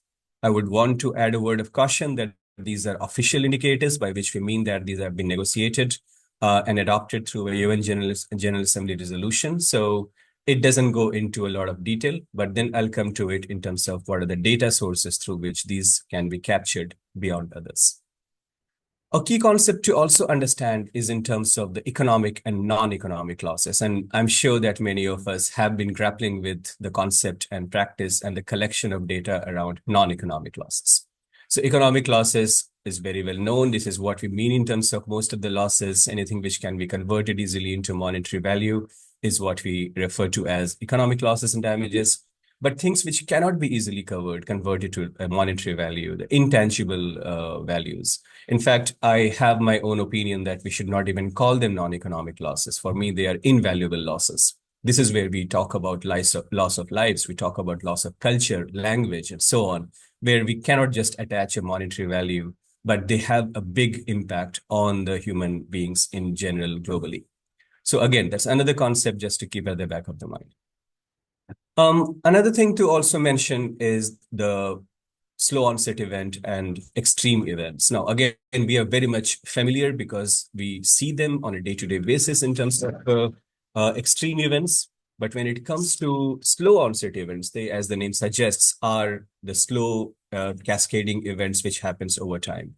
Under the UNFCCC, there are 8 categories of slow onset events, some of which you can see on the screen. This is where we talk about increasing temperature, desertification, land degradation, sea level rise, ocean acidification, glacial retreat, and so on. Now, the manifestations of these slow onset event is very difficult to capture. One of the reasons why, because it's very difficult to put a time frame. When do we start calculating the losses and when do we stop it? And in the absence of this time frame, it becomes very difficult to capture the losses emerging from slow onset events. Nonetheless, there are methodologies which are developing, but also to note that slow onset events and extreme events are not mutually exclusive. The slow onset events also give a lot of effect to exacerbating extreme events. I would also want to point here in the context of climatic and non-climatic losses as well. For example, earthquakes and tsunamis, which are conventional non-climate losses. They have no connection with climate change as such, but they're not, again, mutually exclusive. For example, sea level rise is increasing the level of ocean and the level across the coastal areas. And in case when a tsunami happens, it basically means that more amount of water will enter the land and hence get deep into the flooding, which goes deep into the territories. Again, it's not mutually exclusive. Climate change and global warming is having an impact on infrastructure, weakening them, reducing their resilience, and hence when an earthquake happens, even a small intensity can actually have devastating impact on the infrastructure. This point being that yes, there are different concepts where economic, non-economic, slow and extreme, climatic, non-climatic, but they're not mutually exclusive. They're all very much interrelated and have a cascading impact on each other. So I would now also start moving, considering a lot of us in this audience also come from disaster risk reduction community, but also are practitioners in multiple cases. Also wanted to get a bit into how do we distinguish between loss and damage and disaster risk reduction? Now, the concept on loss and damage and disaster risk reduction are not strictly comparable because loss and damage is the cost of inaction, things which happen if we don't do anything, while disaster risk reduction is the action, the things we will do. Hence, the correct comparative point between loss and damage and disaster risk reduction is the action that we take to avert, minimize, and address loss and damage vis-a-vis disaster risk reduction. And then if we look at some of the actions that could be taken under averting, minimizing, and addressing loss and damage, they would not seem to be very different from the actions that we would take under disaster risk management. Like, we always conduct risk assessment. We build infrastructure resilience, a very standard practice on that, about urban resilience and so on. They're all actions on disaster risk reduction that lead to averting of loss and damage. Similarly, about early warning systems, very proven mechanism for disaster risk management, has had big impact on minimizing human lives, which we have documented through early warning reports, is a conventional way to also minimizing loss and damage. So the point being here that there are big overlaps in the concept of averting, minimizing, and addressing loss and damage vis-a-vis disaster risk management. But again, it should be noted that disaster risk management in its conventional sense has not been giving adequate focus on slow onset events and non-economic losses. And this is something which has been there, but not in terms of the practice. And I guess time has come where we start talking about convergent approaches so that we don't make these artificial distinctions between different concepts and practices, because from the community point of view, from the local action point of view, they often become meaningless. Now, let me concretize what I've been saying a bit by moving into what do we mean by different elements of losses and damages. So many of you would be writing reports, many of you would be working on policy matters in your respective countries, organizations, and domains. So I wanted to share some examples of data that one can use. For example, we do have the Sendai Framework Monitor, as I mentioned earlier. Multiple countries, 167 as of now, are actually using Sendai Framework Monitor to generate official statistics. This is supported by UNDRR managed database called Disinventar. Many of you would be aware of it as well. It has been in existence for the last 30 years. More than 100 countries are currently using it. Recognizing that we do not have adequate information on things like slow onset events and non-economic losses. Just 2 weeks back at the global platform in Geneva, we have launched a new next generation disaster tracking system that will take into account those gaps which we found under our existing current database. So sky's the limit. That system is ready to be rolled out to countries. We are migrating all the data from the current Disinventar to the new disaster tracking system. And this will take time, but we are very hopeful that this will be a very good service offered to the countries. It's very important to note that all of these data from Sendai Framework Monitor, as well as disaster tracking system / Disinventar, are official data. They are collected by the governments. And what we are doing as UNDRR is to ensure that they give access to the public, to all of you. So they are all publicly accessible databases, and all of you can go to the website and access all the data down to the most decentralized levels in each of the countries that I've mentioned, more than 100 countries. Now, the other very commonly used database is MDAT. This is not an official statistics. This is maintained by a university in Brussels, and it has very wide use because the coverage across all the countries is very high. But the data is available only at the national level, not at decentralized level. And there are thresholds by which only if an impact criteria meets a certain threshold, it gets recorded. Otherwise, it does not. In Disinventar that we hold, we don't have a threshold.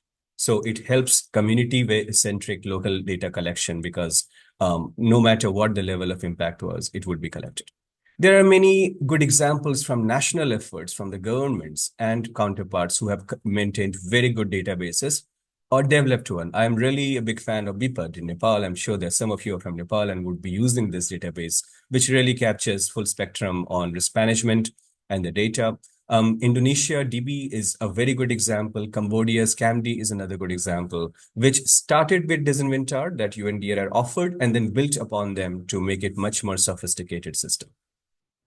When I joined the webinar today, I heard discussions ongoing in the context of insurance and reinsurance. They're very good data sources, some of the most solid data on loss and damages with insurance, but it is a black box. The access to the granular data sources is often not very high, except at the global statistics that they generate through Swiss Re and Munich Re and so on. Now, you can see that there are good spectrum of data that we hold in the whole DRR community. But of course, there are huge data gaps. Many countries are still not at the level to give very solid evidence of the impact they're facing.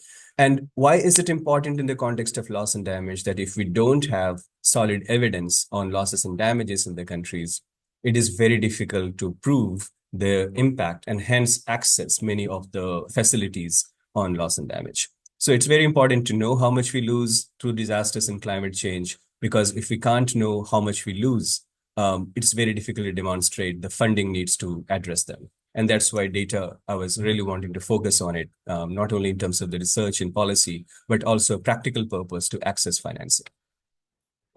So I was just talking about this new system, so I'll skip this because these are some of the examples I wanted to share from the existing UNDRR databases. Just a very quick flip through on the governance of loss and damage. So many of us are aware, I mentioned the year 2013 earlier, when the loss and damage came up in a structured format. That was the year that the Warsaw International Mechanism was established. It has multiple functions, including in the context of comprehensive risk management, enhancing stakeholder engagement, and providing better access and support to through finance technology and capacity building. An executive committee was established around that time to function as the governing mechanism for Warsaw International Mechanism. We call them as XCOM under Warsaw International Mechanism. Under Paris Agreement, which came subsequently a few years after the establishment of Warsaw International Mechanism, 2 years to be precise, under Article 8, loss and damage was mentioned. And a bit of a slight improvement in terms of the concept was made through the Article 8 of the Paris Agreement, because it used the term averting, minimizing, and addressing loss and damage, and hence not limiting to only addressing or responding, which was what was used till then. So basically expanding the domain in terms of averting, minimizing, and addressing, which I've just mentioned. There are many areas of cooperation facilitation. Again, here you will see areas like early warning system, emergency preparedness, risk insurance, and so on, which have very high resonance with disaster risk reduction. Finally, towards the last slides, what have been the recent mechanisms? So we talked about where the concept has evolved. We have talked about the data we hold. We have talked about the governance mechanism on Warsaw International Mechanism. But now moving forward, some recent last 3 years of development. So I would not go into the detail, as we have Carolina, the director, who's already here. So she will go into the details of Santiago Network. But the basic purpose of Santiago Network is to catalyze technical assistance. So that's the focus of the network to the developing countries on averting, minimizing, and addressing loss and damage. So UNDRR, we together with UNOPS are the co-hosts of the Santiago Network Secretariat. And this is a very good opportunity to ensure that we align different agenda items, including on loss and damage and disaster risk reduction. So just to clarify as well, in terms of the governance mechanism, the Santiago Network also falls under Warsaw International Mechanism. So this is an expansion of Warsaw International Mechanism, where there are two bodies, the XCOM, as I mentioned in the previous slide, and the Santiago Network Secretariat. Now, the other one was the miracle that happened in Sharm el-Sheikh. I'm sure some of us were there. The extended last 48 hours of the COP27 led to the establishment of the funding arrangements for loss and damage, including the fund. COP28 in Dubai established its governing instruments, and finally at COP29, the hosting arrangements were also established. The board is meeting regularly. 5 meetings have already been conducted. World Bank is the host as an interim period of 4 years. And it has already started rolling out its assistance. The last board meeting, the Barbados implementation modalities were approved with $250 million attached to it to ensure that the initial unlocking of funding can be ensured. The focus of the fund is on addressing loss and damage. So it gets closer to the event rather than the full spectrum of averting, minimizing, and addressing loss and damage. And also, I wanted to give a bit of a focus on early warnings for all, another mechanism that was launched thanks to all the effort that the global community has been taking, both in terms of establishing the efficiency and efficacy of early warnings for early warning systems, but at the same time also ensuring and maintaining that we are not there, the glass is half full. And thanks to all these advocacy at the political level, the UNSG launched the Early Warnings for All in 2022. With $3.1 billion budget tag attached to it. My office here in Bonn is also responsible for its monitoring and evaluation. And you see some of the reports that we have been releasing on an annual basis, which was launched every COP. This year, we are already working on the report, and it will be launched at this year's COP in Belém. And the focus this year is a lot to define success of early warnings for all, considering this is the midterm stage of early warning systems, which the aim of which is to achieve full coverage of early warning systems by 2027.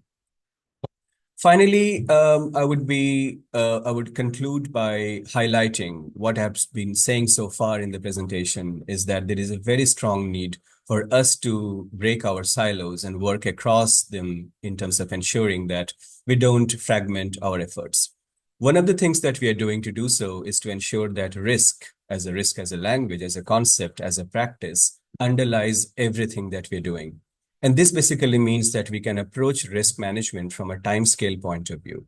We can look at risk management from a short-term action, medium-term action, and the long-term action.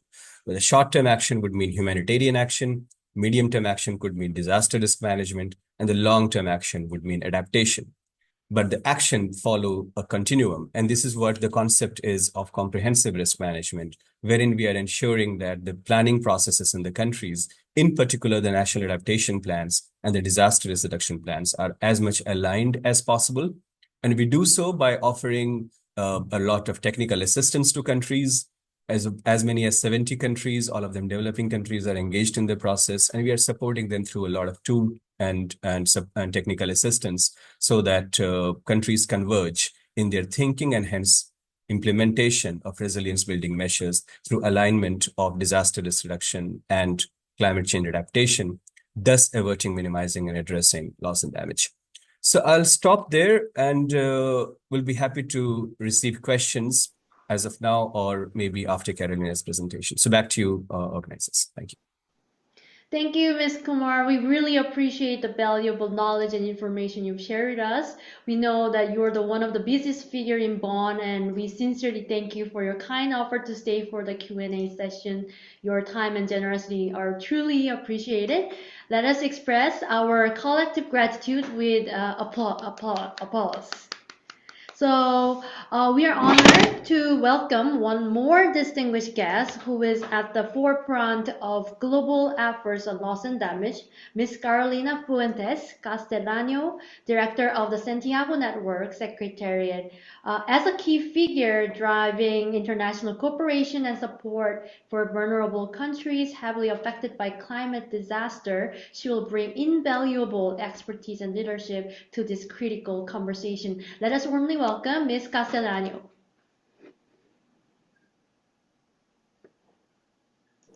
Many thanks for the invitation. It is an honor for me to engage in this event and also to communicate where we are in terms of progress in the Santiago Network and also on priorities on the way forward. I'm very pleased to address such a diverse audience. So many thanks to everyone. I see that there are a lot of participants joining this session. So also congratulations on the convening power that you have. And this is also for us an excellent platform to disseminate our work and to make sure also that you are all well aware of the offer that the Santiago Network has. And of course, we're up and running. You can also submit requests, both for membership and technical assistance. And this connects very well also to the presentation from Animesh that was just made. And he was explaining as well some of the practical purposes of having information and data in place in order to be able to access technical assistance and to access finance. So this is where the Santiago Network comes in. So very timely to have the presentation now. Now, in terms of where we are at the moment, perhaps we will start by an introduction and context. First on the mandate, goals and functions on the Santiago Network and where we are positioned in the wider landscape and loss and damage ecosystem. And we'll close this segment with some of the key milestones and progress that's been made. After that, we will walk you also through the membership process and through the technical assistance process. So you have also information on how to access and how to engage with the Santiago Network. Next slide. Here we have a timeline of relevant milestones in the loss and damage multilateral landscape. Some of them have been mentioned as well by Animesh, so I will not go in detail, but just to note that these have been the key moments in the multilateral negotiations that have created in a staged and progressive manner the different components of the institutional arrangements on loss and damage. We go back to 2007, where in the context of the Bali Roadmap, for the first time, loss and damage and means to address loss and damage were part of the Bali Roadmap in the context of the climate negotiations. Later on, in 2010, in the Cancun agreements, there was a work program on loss and damage that also was further solidifying the attention of the multilateral community on the matter. Later on, as mentioned by Animesh, the Warsaw International Mechanism was established in 2013 to address loss and damage more systematically. And this was later on anchored in the Paris Agreement in 2015, becoming one of the major pillars of multilateral action together with adaptation and mitigation. Later on, the Santiago Network was established in 2019, and the functions were also set up in the coming years. And in 2022, the Fund for Responding to Loss and Damage was agreed also by the COP and the CMA.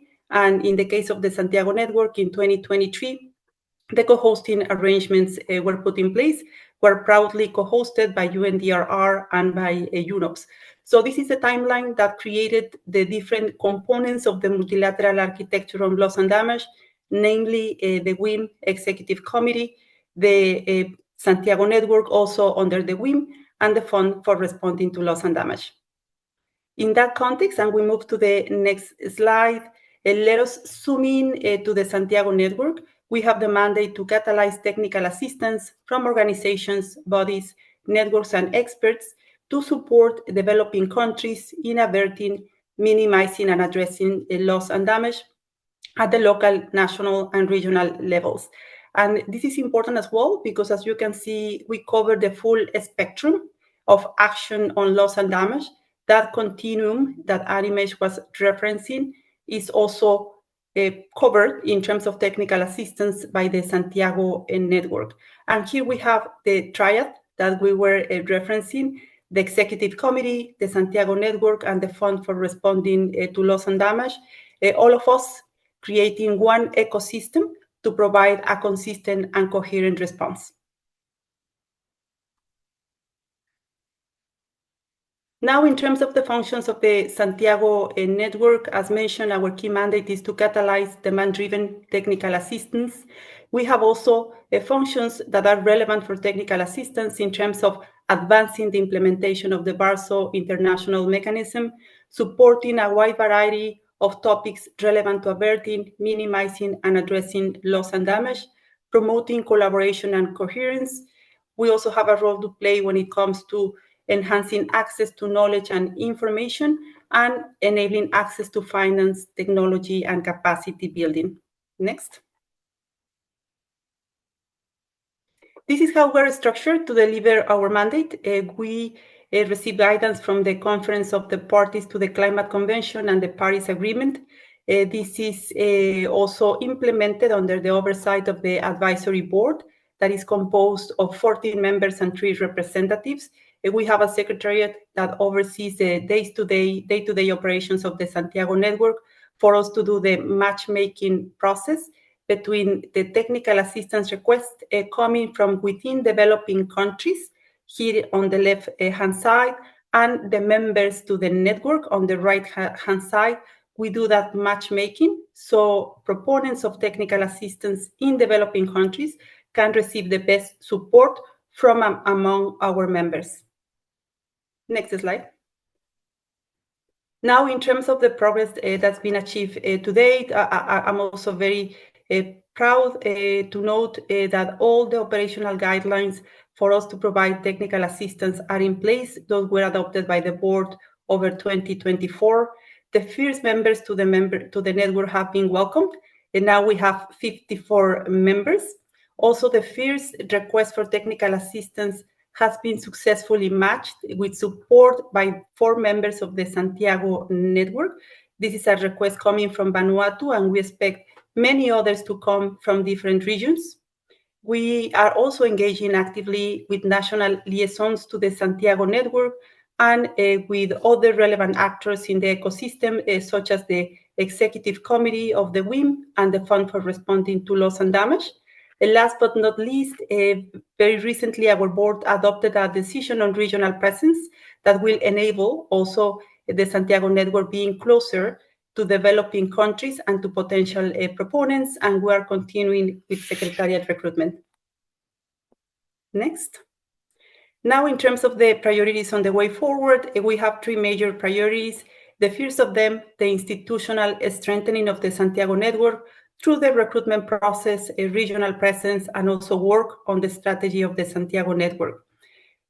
Second, and also at the center of our priorities, the full operationalization of the Santiago network in 2025.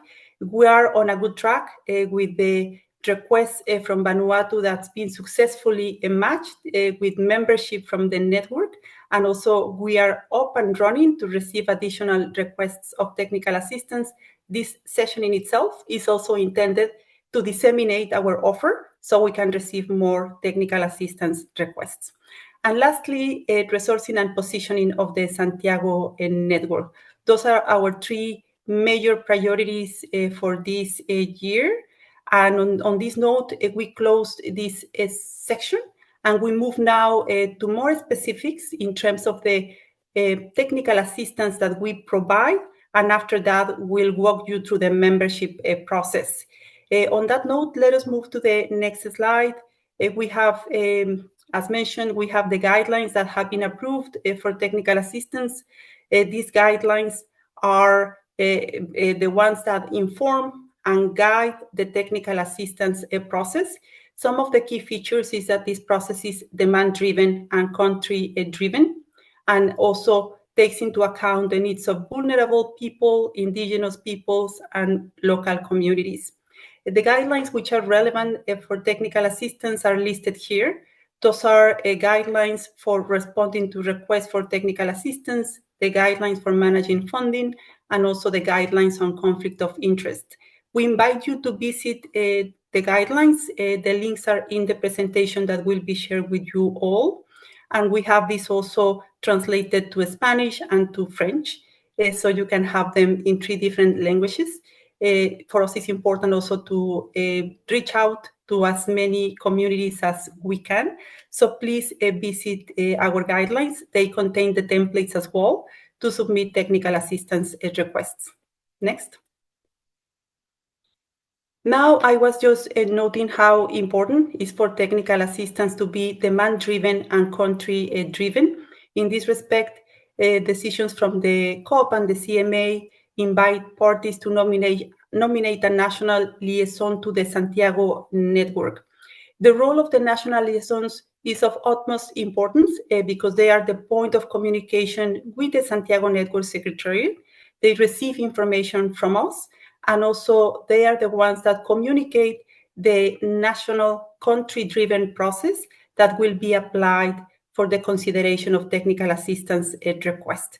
So we invite those governments that have not nominated a liaison to do so. So we have them as point of communication with the Santiago network. The role in relation to technical assistance is important because they are the ones that manage the no objection process that we have in place for technical assistance requests. It's a simple process where national liaisons have 21 days to respond with an objection or comment to a request that we have received from within their country. So it's important for us, the role of the national liaisons, and we have started to engage very actively with them. In the case of countries that do not have a national liaison, we engage with the focal point to the UNFCCC. Next slide.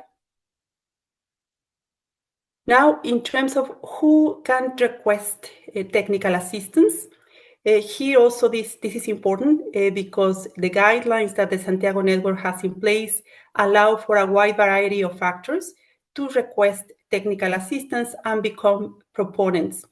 These can be government and public institutions at different levels, and I see also that those participants joining us today are coming from local, national, and regional governments. So we have this wide diversity of proponents that can submit requests. Also proponents from the academia, and I also see there is good composition in the audience from the academia and non-governmental organizations and civil society organizations, including local communities. So we can cater to all this variety of potential proponents. Next. Now, in terms of the types of technical assistance, we have in the annex to the guidelines a list of the types of technical assistance that we can provide. This is indicative because it's only intended to provide a tentative list, an indication of those areas where we can work. These are very wide also in terms of the scope, as you can see, we have some of the activities that can provide the foundations at the country level to have the information in place, such as loss and damage assessments, risk assessments, analysis of gaps. We have also more specific types of technical assistance in relation to proposal development, so you can have access to finance, and we have also some other activities in relation to capacity building and trainings. In terms of the areas of work, we cover also a wide diversity, going from emergency preparedness all the way down to recovery, rehabilitation, and building back better. We can cover also economic losses and invaluable losses, as mentioned by Animesh, as well as part of the support that we can provide. This is only indicative, but can be as a good reference for you all. Next. Now, in terms of the eligibility criteria, we have a very broad eligibility criteria. Also, our guidelines are intended to make it simple for proponents to come up with their request. The first of them is in relation to where is this request coming from and the scope of the request. The request needs to come from within a developing country, and in terms of the scope, it needs to be related to loss and damage, and also at the local, national, or regional level. Now, the second criteria is the demonstrated need. There is a need to demonstrate the rationale of the proposal that is being presented in terms of addressing a need or a gap, and alignment also with national priorities. The country-driven process that's being followed is also important to note in here. And we have prioritization criteria that whenever there is a need also to identify priorities among different requests, those directed to communities particularly vulnerable and promoting development and retention of capacities in the long term will be prioritized. Next. Now, just mapping here the steps that we have in the technical assistance workflow. This workflow is available as part of the technical assistance guidelines, and we have a 7-step process that this is mapping here. First, it starts with the preparation of the request. For this, we advise you to consult the guidelines and the checklist that we have available in the website. After that, the request is submitted. There is a need as well to make sure that there is a focal point so we can engage with that person. We also make sure that there is no objection by the national liaison, as has been mentioned, and any final refinements are made in consultation with the proponent. This moves then to the development of a call for proposals that is launched and made available to members and prospective members. Following this, the technical assistance request is matched with a member with the relevant expertise, and that is the matchmaking process that is supported by the Santiago network. Once this is finalized, there is an agreement between the proponent and the member, and we move then to implementation, monitoring, and reporting. And for us, it's very important the knowledge and learning piece, so we can build feedback loops in the provision of technical assistance. Next slide. And here, just to note also, as mentioned, our first technical assistance request from Vanuatu has been successfully completed. We have here the Prime Minister of Vanuatu as well, noting how this demonstrates the ability of the Santiago network to deliver. And we also expect that this ability continues to be proven with technical assistance requests coming through the line as well from a diversity of proponents. We also have the mandate to provide support to LDCs and SIDS, and for this we are organizing a series of events in 3 clusters. A workshop that took place in the Pacific last year, and this year we will be hosting workshops in Africa and in the Caribbean. Next slide. And that concludes the membership part. My apologies. That concludes the technical assistance part. Now we move to the membership part, which is another way of engaging with the Santiago network and acting as providers of technical assistance. This is anchored in the guidelines for membership, and the guidelines are also accessible and translated in our website. Next. We are composed in terms of the membership by organizations, networks, bodies, and experts. So also a wide variety of members can become part of the network. Next. In terms of the role of members, the members benefit from a variety as well of functions. One of them is being able to provide technical assistance, but also showcasing their services, networking with other members, making sure as well that they can engage and share knowledge among the membership. Those are part of the benefits of becoming a member. This is the four-step process also to become a member that is also intentionally straightforward. It starts also with submitting an expression of interest. This is reviewed by the Santiago Network Secretariat. Subsequent to that, there might be engagement with the prospective member, and a decision on membership is made. And after that, once the member is part of the network, it is eligible to respond to technical assistance requests. Now, in terms of the criterion to become a member and be able to apply, submit an expression of interest for membership, we have three basic criteria. The first of them is having proven expertise in topics relevant to loss and damage. The second is demonstrated experience in providing technical assistance in topics relevant for loss and damage. And here there is a provision of a minimum of 3 years of experience. And lastly, also the commitment to observe the conflict of interest guidelines and also relevant provisions on environmental and social safeguards, as well as consider the cross-cutting matters under paragraph 8 of the Paris Agreement. Now, in terms of the membership, we have 54 members, and these 54 members are diverse. We have organizations, experts, networks, and bodies. And also, it's important to mention that we have a presence in different regions, and we're seeking also balanced representation in terms of expertise and regional coverage. Next. Here is just indicative, a mapping of the areas of expertise of the current members.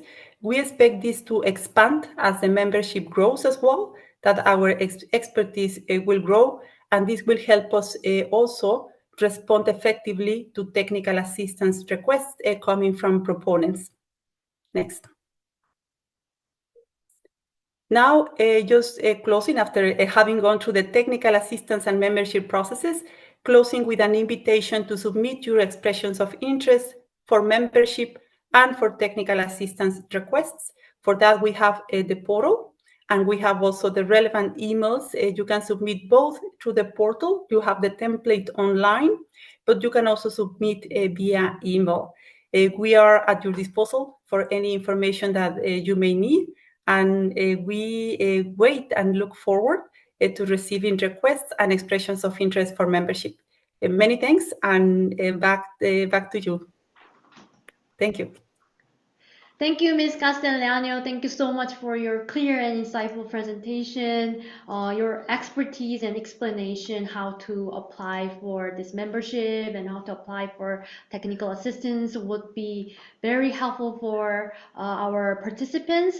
So now I'm pleased to move into the Q&A. Since we have limited time, I would like to deliver one question to each speaker. First of all, to Carolina, what kind of criteria would increase the chance to be selected to get technical assistance, may I ask? Yes, certainly. Many thanks, and this is one of the provisions that we have in the guidelines. We have prioritization criteria, and as part of that, if the request is coming from a community particularly vulnerable and is addressing the needs of that community, that is part of the prioritization criteria. Another criteria is also in relation to the sustainability over time of the technical assistance intervention. If that is something that will deliver a result that is sustainable, that also adds to the prioritization criteria and as well the replicability of that intervention. So those are the elements that may help also when it comes to prioritization. Thank you very much, Ms. Castellanos. One question to Mr. Kumar. We received from Maxi Banda that who quantifies to access loss and damage, and what is a I think you also already explained the definition of loss and damage, but he's questioning what really quantifies, who gets to quantify the loss and damage. And in line with this question, many of our participants were questioning how we can manage the psychological damage. Thanks. So I guess there is a presentation following this one on the details of the tracking system in particular, which is the quantified version of losses and damages. But there are, multiple organizations and governments are doing so. But for us as UN, we always work closely with the governments to generate the right official statistics on losses and damages across different countries, and ensuring that we don't lose in the process the community angle, because I always believe that the more localized we make the data, the more we empower the community. And hence, it's very important to ensure that the data comes from the community level in terms of the losses and damages they are facing, and not paint it out across the country by releasing only the national figures. So the disaster tracking system that would be presented after this session will take more into details of that part. What is also important is in terms of, I would not go into the definitions as I already mentioned. I think it doesn't really matter. What matters is the action that one should be taking to avert, minimize, and address the losses and damages. So that's more of a moot point. In terms of the non-economic losses, and I see quite a few questions coming in terms of the Paris Agreement, what does it talk about? It was a framing. So before approaching the psychosocial impact of disasters and climate change, it's good to also unpack non-economic losses a bit. Under the UNFCCC definitions of non-economic losses, they have categorized it under individual losses, societal losses, and environmental losses.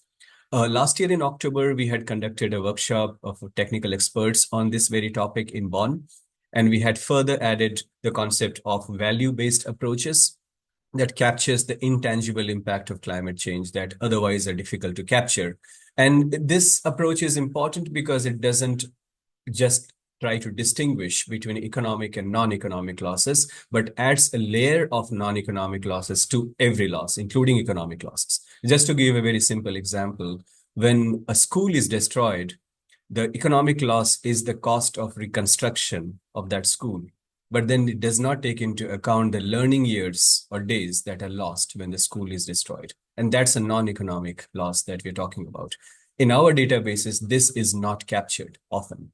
But in the new tracking system that we have launched, for every event, the data collector will have the possibility to add what were the non-economic dimensions of that event that has also been captured. And over a period of time, we will see that this could come as a very strong measure for addressing losses and damages in a much more holistic way, rather than just a matter of reconstruction. Taking to the psychosocial impact, this also falls under non-economic losses. It falls under the part on individual or human life and livelihood. And that is something which is also being captured. And there are actually guidance now available in terms of how the psychosocial impacts of disasters can be captured, but also addressed. A very interesting research dimension, which I have seen very recently, which might be of interest to few people, is how do we leverage the psychosocial impact of disasters in the immediate aftermath of a disaster to build the culture of resilience? Because the problem with disasters is that people react to it only when they see it, but then they forget over time when they have moved on in their life. But that sweet spot that happens between the time you're recovering to you're moving towards your long-term life is the time where the culture of resilience can be integrated. And that's a psychosocial leverage one can enjoy while doing so. So that is something which is very important, because often we see that the best thing of disaster risk reduction that could happen is that nothing will happen. The best DRR doesn't lead to disasters. And that's where the issue lies in terms of ensuring that we don't get swayed away by the cognitive bias of disasters, but take efforts to ensure that resilience becomes a part and parcel of our daily life. Thank you very much. On behalf of all participants, we sincerely thank you for being with us today. We will now conclude with our sincere gratitude. We truly appreciate your generous engagement today. Everyone, a warm round of applause for Mr. Kumar and Ms. Carolina. Thank you so much. We will now have 5 minutes break and reconvene at 4:45 Korean time. So 5 minutes for break. Thank you.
participants, I'm pleased to introduce the third lecture theme of today, assessing losses and damages for DRR financing. With the rapid development of data technology and artificial intelligence, a robust data ecosystem is crucial to accurately quantify both economic and non-economic losses. This evidence is essential for crafting compelling cases to national governments and multilateral banks and donors, even for communities. And our previous sessions were all talking about the data and how we leverage them in order to measure loss and damages. So with this necessity and awareness of this issue in mind, I'm honored to present to you another group of experts in this field. Ms. Iria Tusong-Kaye, Program Management Officer of UNDR office in Bonn, and Mr. Manu Gupta, co-founder, SIDS India. First of all, I'll be very delighted to invite Ms. Kaye for disaster tracking system for hazardous events and losses and damages and data ecosystem and maturity assessment framework and toolkit. Again, this time, please kindly write questions in the chat box, and this will be addressed at once after Mr. Gupta and Ms. Kaye's case presentation. So, floor is yours, Ms. Kaye. Hello, good morning, everyone. Thanks, Grace, for the introduction, and welcome all, and nice to see you all and meet you from different geographies you're joining us. I'm gonna start sharing my slides. Just confirm, please, you can see them? Yes, we can okay. see well.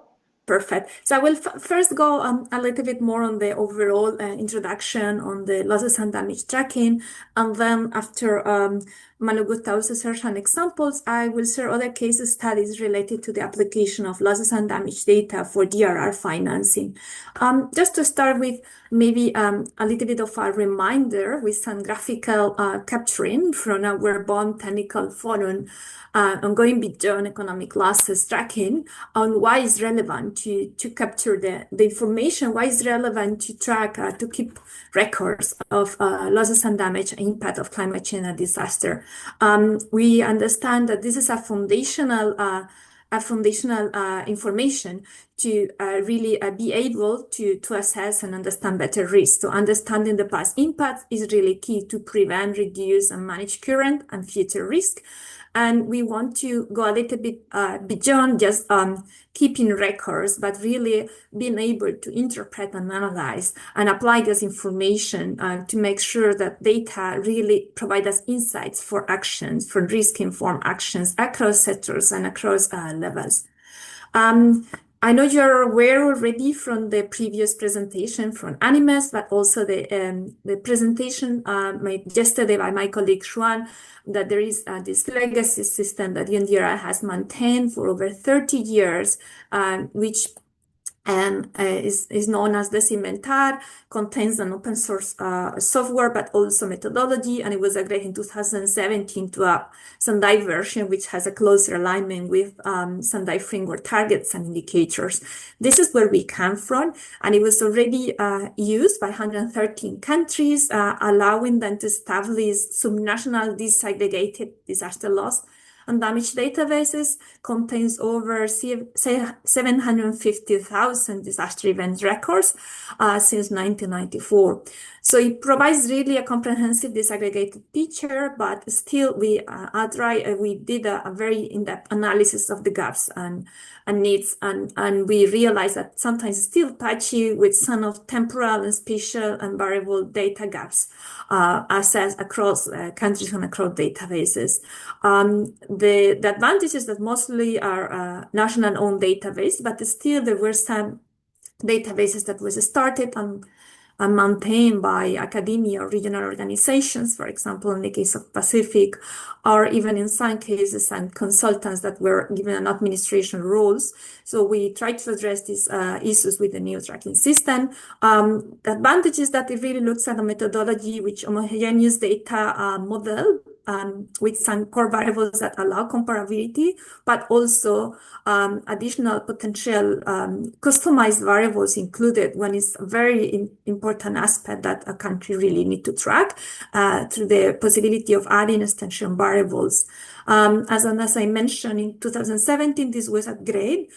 So allowed a seamless mapping of the variables collected, the data collected event per event, to the indicators that are to be reported in the Sendai framework monitoring, which is an annual report as per specific cumulative figures, which are recorded there. So there's a seamless integration between these two systems, and that was judged an advantage to allow countries to honor the reporting commitments.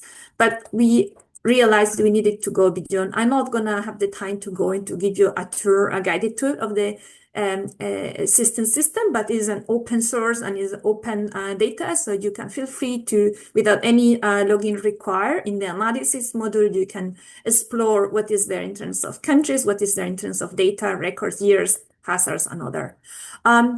So when we approach the discovery need analysis of what are the new challenges that the system can help us address, we also explore it from the angle of use cases and applications. So as I mentioned, it was easy and streamlined application of the data for reporting, but we really wanted to feature this as data for countries. So it's data for countries to use it in their policy making, decision making across different programs and interventions. So we really documented this applications areas and trying to group them around 7 main themes and document what are the examples, and then coming up with the recommendations of how if you collect more disaggregated data, for example, per sector, then you can also inform your risk reduction and adaptation policies, loss and damage policies, for example, in that specific sector, whether it is infrastructure, transport infrastructure, agriculture, or others. We documented also examples around how the information is used for risk modeling and calibrating risk modeling, understanding vulnerabilities, hotspots of vulnerability, for then with addition of looking at the projections on how climate change and other changes are altering the risk profiles, then you can get a better model on how the impacts will look like in the future, and also enabling further applications, for example, for anticipatory action, early action, and others. Today, we'll not cover all this. You can visit in our online repository these examples and the recommendations per area, but I will focus after this first segment on the finance and applications. That was the most interesting area for the purposes of this webinar. So, as I mentioned, we maintained this system for 30 years, and it has been widely used.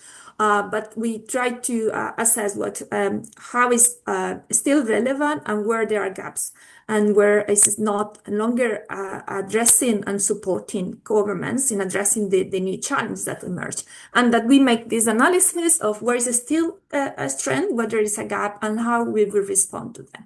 And this initiative goes beyond developing a new software system. It really is larger, looking at technical assistance for data governance, methodological development, data standards, other. So as I mentioned, one of the strengths of the system was really looking the data is organized per event and is geographically disaggregated, but there were only few robust variables, especially mortality, morbidity, and there were other sector-related impacts, especially disruption, damages and losses in a specific sector where there were larger gaps.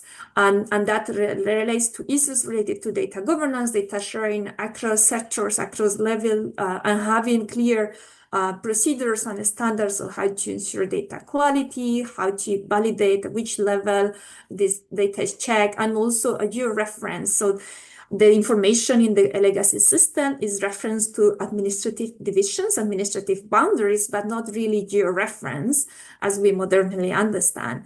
And that is a challenge when there is a change on the boundaries. That happens very often in most kind of the countries. Another advantage that is carried over is that there is no thresholds, as Animes was referring. Unlike the global databases, where there is a specific threshold, a criteria that a disaster event need to meet to be recorded, this is not the case in the Cimentar model and in the disaster tracking system. Governments are free to establish what is a disaster, what disruptor, according to the Sendai definition, is really what disrupt and goes beyond the capacities to cope and disrupt normal functioning of a society. So there is not a specific threshold, and that enable registering events that even have just a very localized impact and do not meet specific requirements in terms of number of people line or in terms of value and economic losses, that those are the only ones recorded in global databases.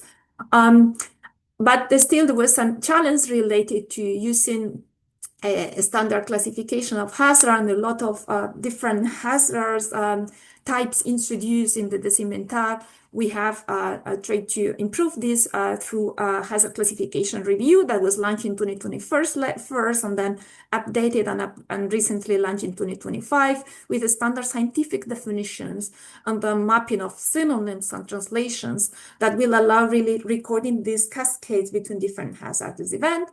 And then another challenge that was identified was really like there is information about the impact, information of what has happened after the disaster event, but this is not connected with the information on the baseline or the reference information.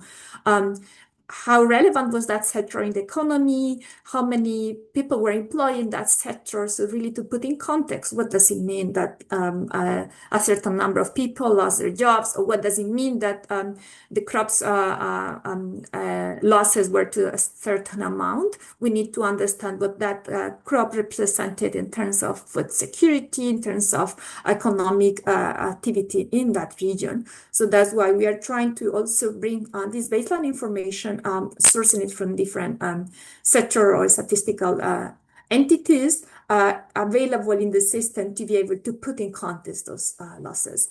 Again, Maria, sorry to interrupt you. Would you share the slideshow mode, because we can see your email alarm? So, may I? I'm sorry, I believe it was in the slideshow mode. It is actually some technical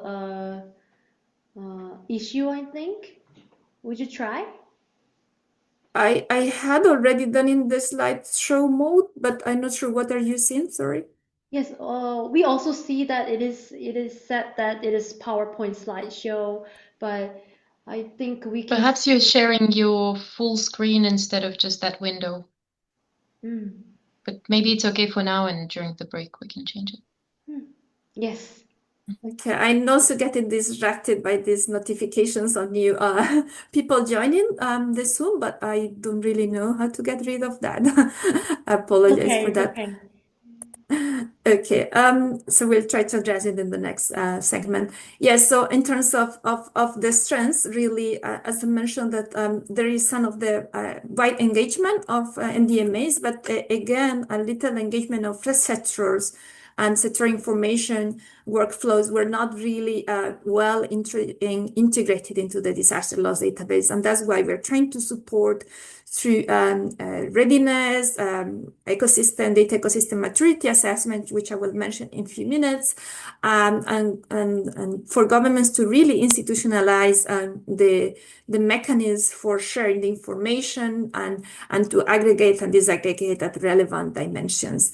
In terms of other innovations that relates to connecting the information on impacts with also the information related to the hazardous event that triggers those losses and damage. And this is made in collaboration with the World Meteorological Organization that has issues and guidelines and methodologies on how to record hazardous event. That will be like a standard format for meteorological services, geological services, others, how to catalog and then to certain linking parameters and universal identifiers allows to link what's the information on the parameters, for example, what type of wind speed, what type of rainfall levels, how do they link to the impact observed? And that is very helpful later on for informing forensic analysis and for allowing further analysis, more in-depth attribution analysis and others, which are not done in the system itself, but is really recording this information in a linked manner will allow to do that in the future. And moving on, in terms of the interoperability, we have seen that most of these databases that are recording in Decimentar did have very limited economic data. So while we usually found, like, for example, hectares of crops damage, this is not necessarily always translated into economic terms, and that really limited some of the applications later on for financing purposes that I will discuss later. So we are working largely also with other partners in improving the methodologies and guidelines to how to cost losses and damage, how to put those physical loss records into through agreed methodologies at the country level to put them in economic terms. So again, what we maintain is that is an open source customizable solution and will enable further modular approach. So we are launching also functionalities in a progressive manner. But as I mentioned, what we wanted to emphasize that this is larger than just a software development, but the software solution is part of a package of offer to avoid that you have to spend years and a lot of resources in developing, that governments have to spend a lot of their resources in software development. Rather, we prefer that they can focus on the institutional aspects that are much more challenging to address and that require contextualized and country-specific solutions. So we understand as a system, when we refer to a system, we understand that the data standard, the assessment, the methodologies, capacity development, technical assistance, and partnership to address some of the specific like sector dimensions with some sector-specific methodologies, for example, agriculture with FAO, that will be helpful to really collect better data, but also more quality data, and to be able to be better placed to utilize that data for understanding impacts of disaster, and from there derive a better understanding of risk. So in a nutshell, the data ecosystem, the data model of this, the data ecosystem is because we want to look at the users and producers. So then producers, there are actors at the country level, like disaster management authorities that are in a way also producers, but also users of this information. But there are others that are only users, and they need to find what is relevant for them in this system. And the data model include as the core part of it, the hazardous event, again, recorded by mandated organizations, either geological surveys, volcanological organizations, meteorological services, the losses and damage data recorded not only by disaster management authorities, by relevant sector, either road infrastructure entity responsible for managing road, either utilities responsible for managing electric systems and others, and that link together through some agreed process to be able later on to analyze cause, effects, linkages, cascade, and another. And then the other data to be ingested, not produced in the system, but to be connected. All the vulnerability reference conditions, so what was the situation before the disaster event happens, and exposure key statistics, for example, how many built environment, housing units, and household living in specific area, but also type of infrastructure built on that area that enables to put in context and to develop further outputs of analysis, including graphs, report, dashboards, maps, or others. So moving on what is the plan for rolling out, as I mentioned, there is a whole package of technical assistance and support. Animes already mentioned all the efforts ongoing in data migration from the legacy system, the Cementar others, and to the disaster tracking system as per countries' requests and interest. If they consider they also have other data sources that need to be migrated, that will be supported.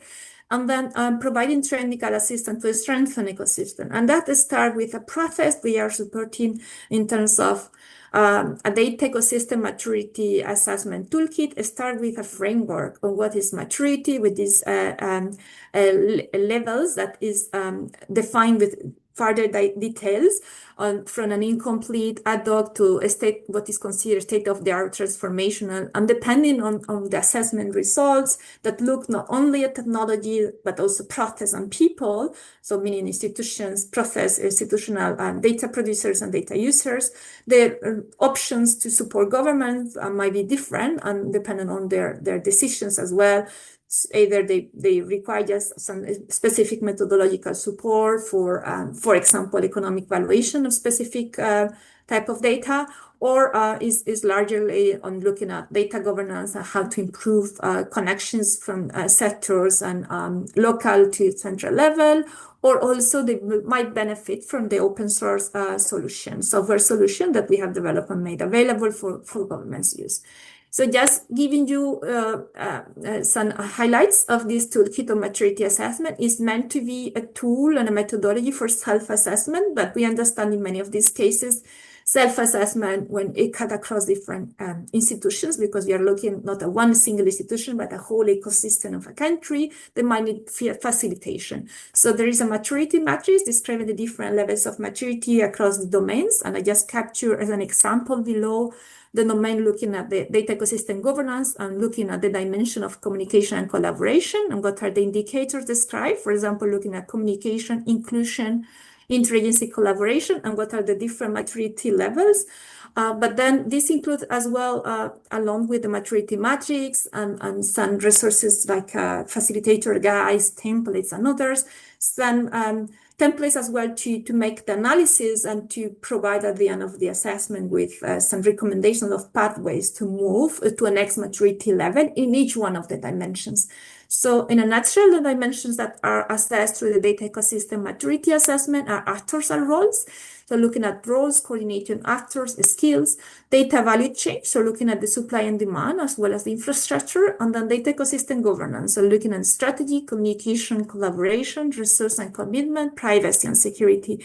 And I just could capture here a small part of it because it's a very large matrix and it's been finalized and tested in few countries and then will be fully available for all interested partners and sectors and governments. So just again, like here, a view of the description, how the different maturity levels are generally described. And those are then detailed per dimension and per indicator. But it goes from this incomplete to the transformational level. And there's many, these 3 levels in between. And then there is recommendations on each one of the dimension out of the analysis, how to move, for example, from a manage and define. So there are common standards, the actors are aware of their roles, they have sufficient capacities, but then they might be still room for improvement and moving to a more optimizing ecosystem and maturity level. So that's how the toolkit looks like in a nutshell.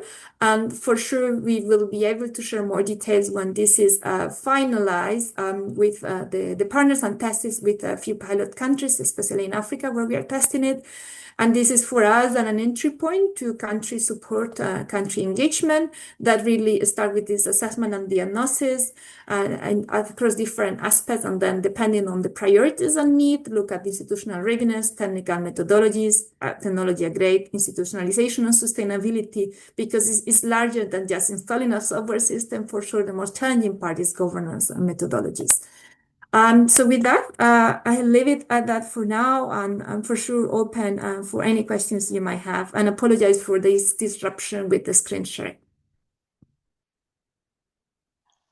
Ms. Tuzon, thank you very much for your informative presentation. It's totally okay. We were just worried that your email is, exposed to us. So maybe we will invite Mr. Gupta and then listen to his case. I will invite you again for our question session. So thank you so much. From now on, we will look into successful and great cases that applied losses and damages data. Since India is one of the greatest, it was honored with the prestigious United Nations Sasakawa Award for Disaster Risk Reduction in 2022, which took place during the 7th session of the Global Platform for DRR held in Bali, Indonesia. Kindly and warmly welcome CIS India co-founder Mr. Mani Gupta, who will be presenting this award-winning case. Floor is yours. Thank you very much, and hello to everyone, to all the participants who have joined from around the world. Thank you for this opportunity to present some of our experiences and current experiments on the data, loss and damage data collection exercise that we are doing. Allow me to share my screen.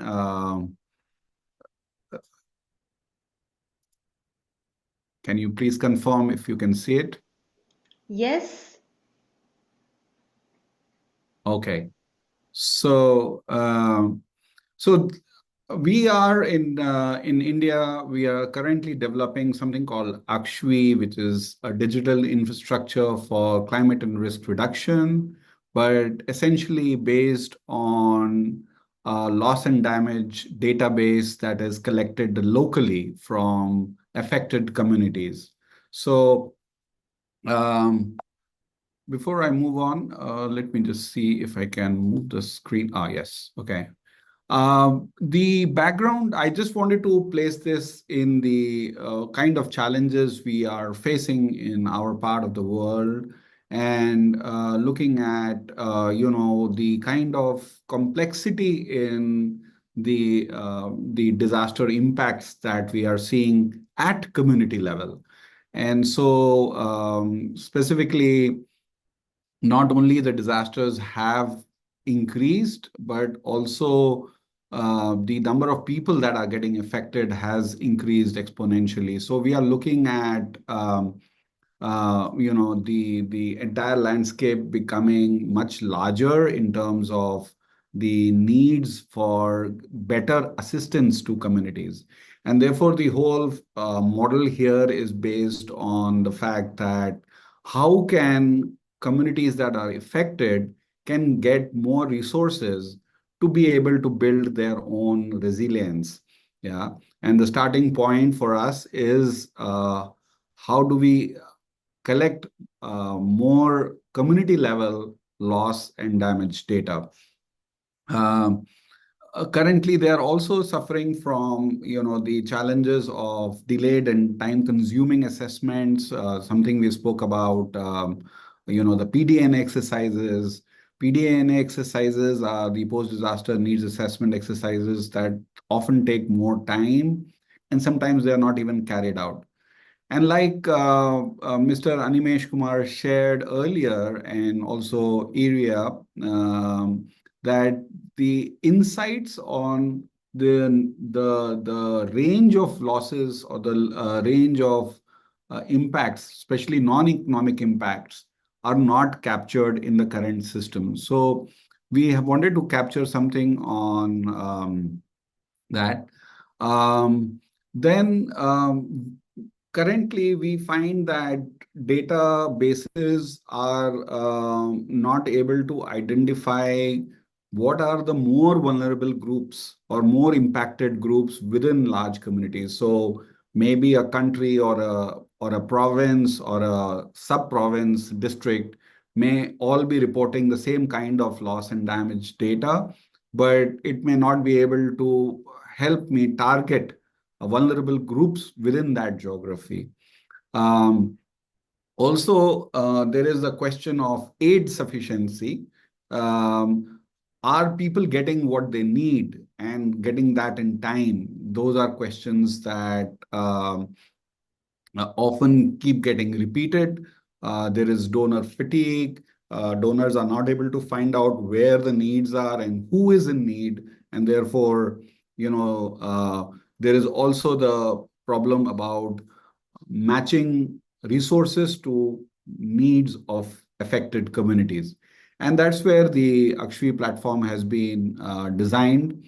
We would like to, and we have used technology as an enabler to find solution that can work at scale, that can embrace the diversity of communities or the hazard types, and be able to give them the right to be able to report. And how does that pan out? It can lead to multiple use cases in the ecosystem, right from disaster risk reduction and preparedness to rescue and relief to recovery and reconstruction. I'm not going into all the details, but saying that if databases exist at granular level, then there is infinite possibilities of how that data can be used for a variety of applications, and on all aspects of disaster resilience building, from risk reduction to preparedness to rescue relief and so on and so forth. So it starts by asking three basic questions to every household that has been affected. Where are you? Who are you? And what state are you in? And with these three basic questions, we are able to capture the losses that are affecting each community, leading to creation of a disaster wallet that is created for every household. This disaster wallet is able to capture through text, audio, video inputs, details on the losses that communities have suffered.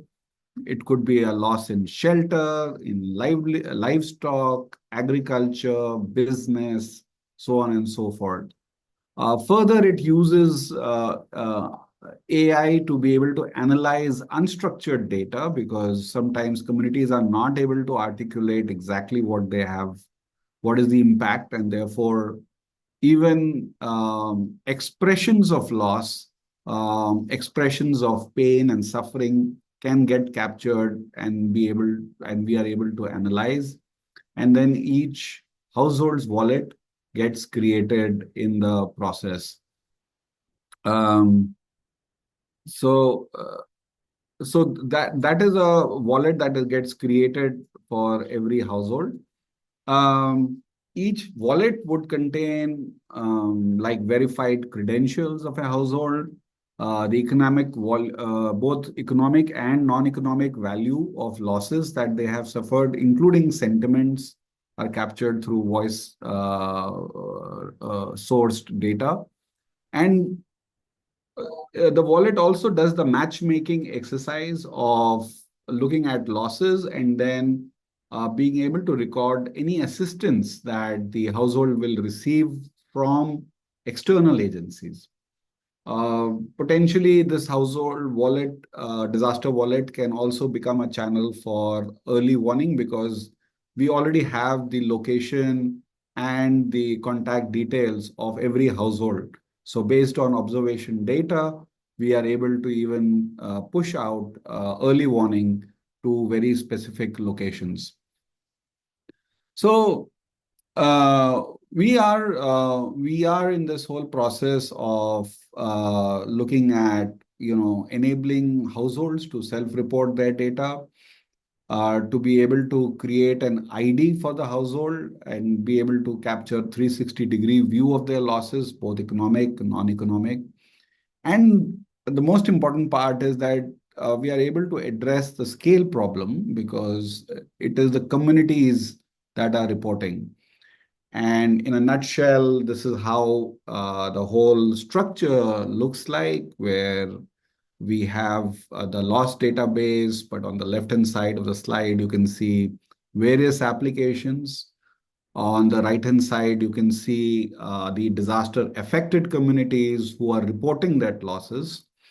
And the central digital infrastructure with its loss registers and wallets is able to, through its algorithms, calculate the economic, non-economic values of loss, which then is available to key user groups like private players, donors, governments, and NGOs. This is like a marketplace. What is important is, as I said earlier, this provides the visibility, credibility, and need-based access to communities who are affected in emergencies, and early action is being able to reach out to them. So this is basically my last slide related to the topic of the workshop which is going on. How does it help in the larger governance framework? This kind of a digital infrastructure first helps in risk-informed governance because there is household level data, and it kind of brings in systemic risk understanding at policy level. Second, it triggers finance, it triggers more resources directly as possible to affected communities. Whether it is about insurance or microcredit, it can now directly flow into the wallets of individual affected households. In some way, it also complements the district disaster tracking system that UNDRR has released, and Area just spoke about this before my presentation. Last but not the least, this is something that we are piloting in India currently, but this as a digital infrastructure is available for use for countries and communities anywhere in the world. This is a universal architecture that has been built. It can be adapted to each context, but this is something in open source, and therefore we look forward to partnering and replicating this, especially in Asia Pacific and the Global South.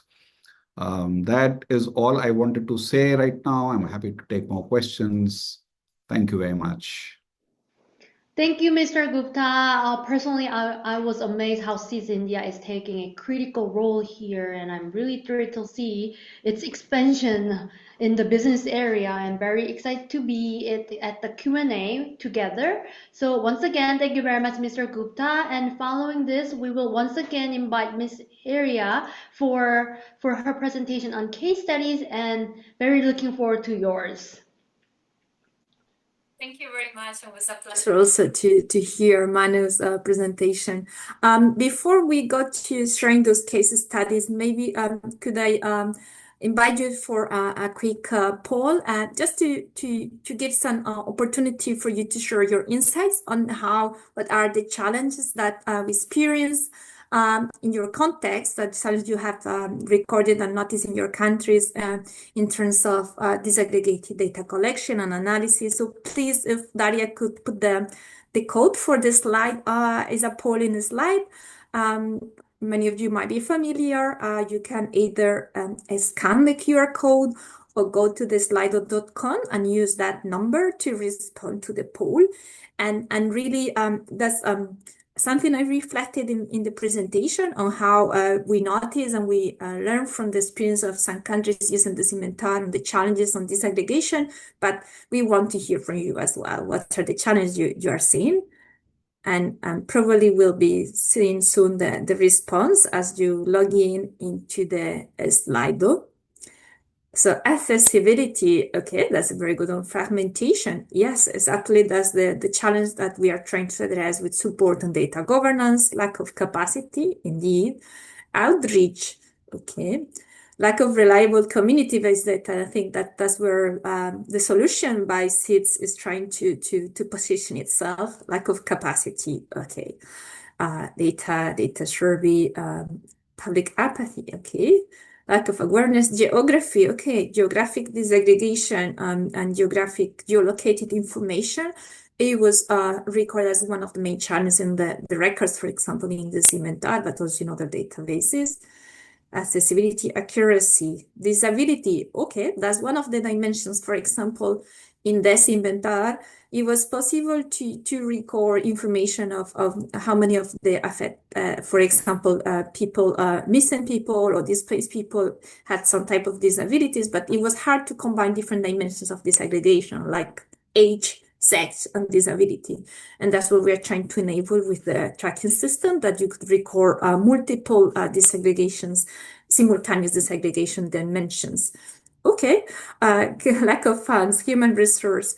So very good. I think we can keep that coming, but probably we'll need to move, and then we'll try to do that analysis later on. And what I wanted to share now is a short video where I capture one of the examples. Okay, I have to make sure I share properly this time. One of the examples of how the information on losses and damage is being used for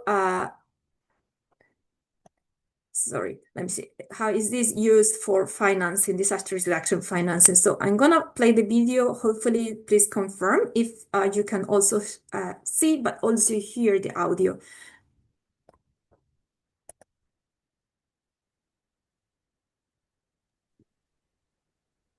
We cannot see it.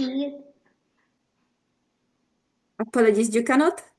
Cannot. No, we can't. So maybe Grace, you could show it. Yes. Okay, apologies. It's okay.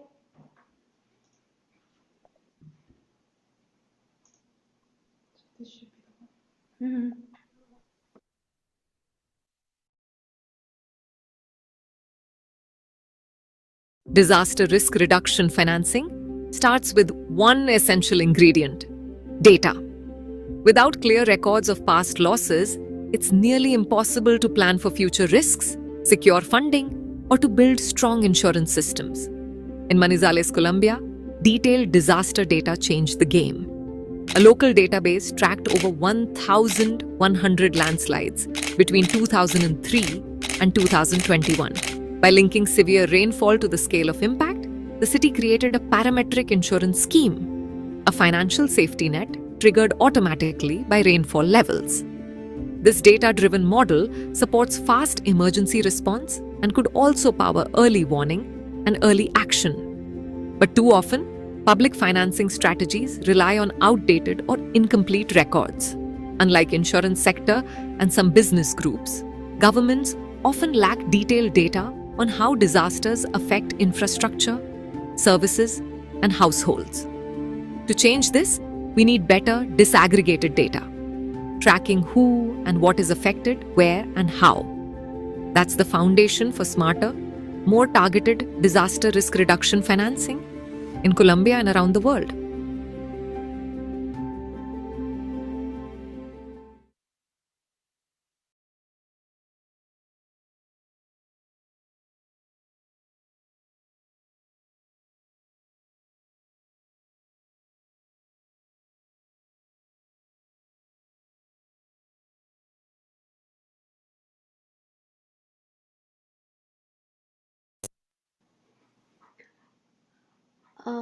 I think there's a problem with Tucson. Would you try one more time? Yes. Okay. Let me try one more time.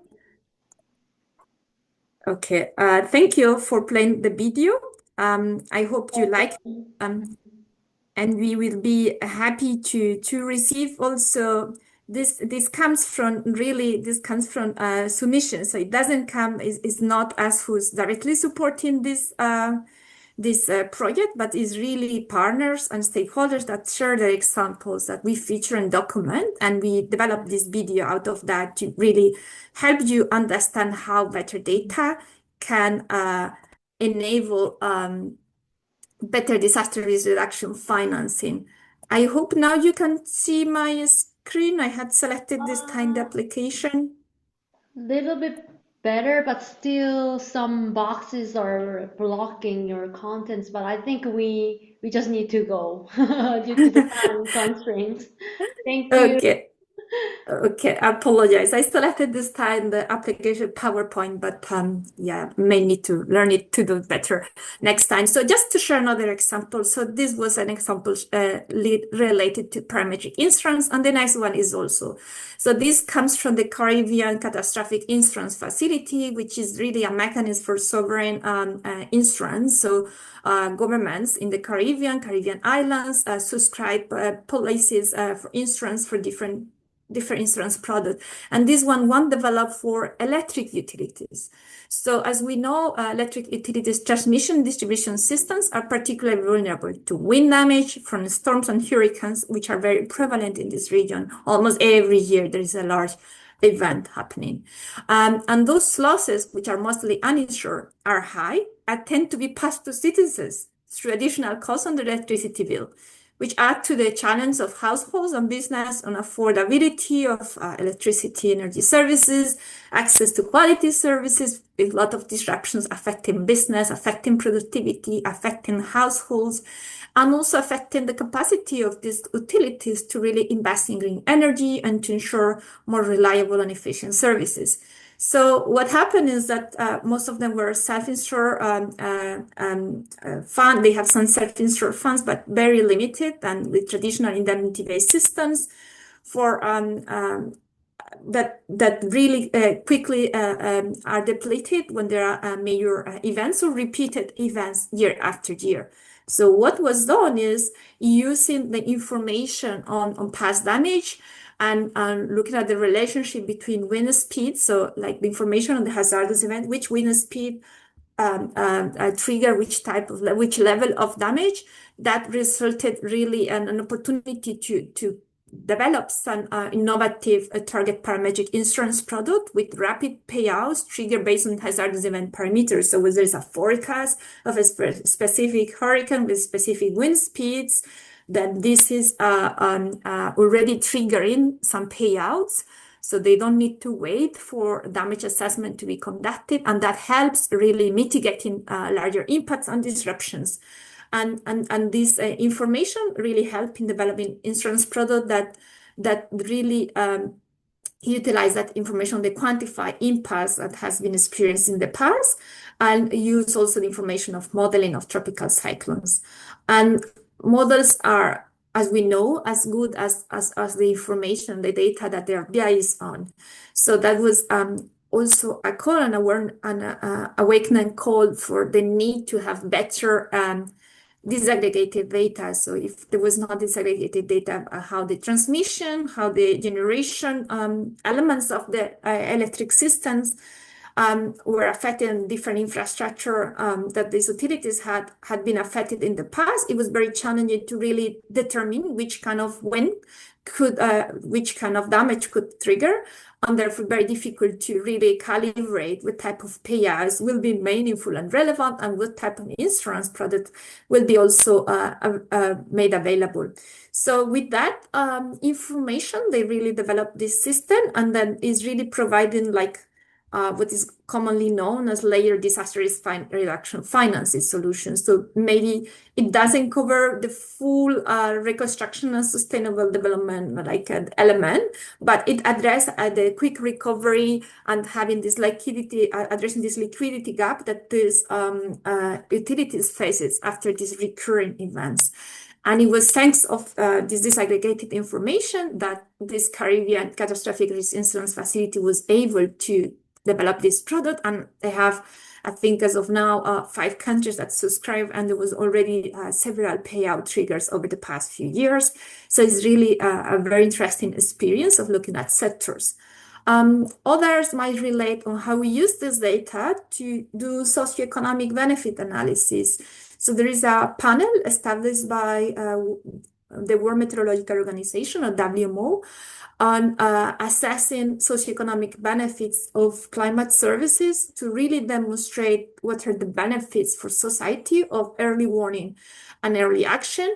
And this had enabled to support meteorological services, and others to make the case for further investment in strengthening, for example, the observation network. And I have a particular example, a case study from Vanuatu. So at some point, they have a deficient observation network, in the sense that they didn't have a radar system in place, which really hampered their capacity to forecast some type of events and to improve their early warning centers. So utilizing the data that was stored in the Pacific Inventory Disaster Loss Database, so known as PADALO, that data help assessing the value of investing in this national weather radar system. And that was used to develop really a robust cost-benefit analysis that was requested in the preparation facility for a large investment from the Global Environmental Facility. And that has been successfully approved. And this is a picture of when was this being inaugurated, installed through this project by the supported by the SPREP and also the Green Climate Fund. And with that, I had shared with you a few of the examples, and then I have some other poll for you that if you would like to share it now, Daria, just to get your insights on what are the most relevant desegregation dimensions. So if we could have Daria sharing that Slido interaction, then we'll share later on for sure open. Okay, so this is a ranking. So as you saw with the example of utilities, at some point it's very important to have sector or subsector disaggregation. So if you go to the same Slido, you use the same code, or you scan again the QR code, you can rank the different options and knowing what is as order or priority for you. So you select first the one you understand is the most relevant, and then you select the second one or the third one or the fourth one.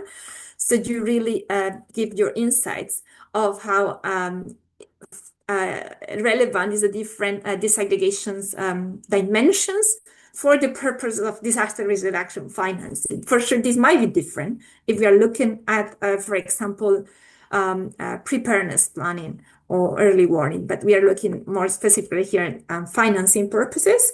So it seems like first is coming sector and subsector disaggregation.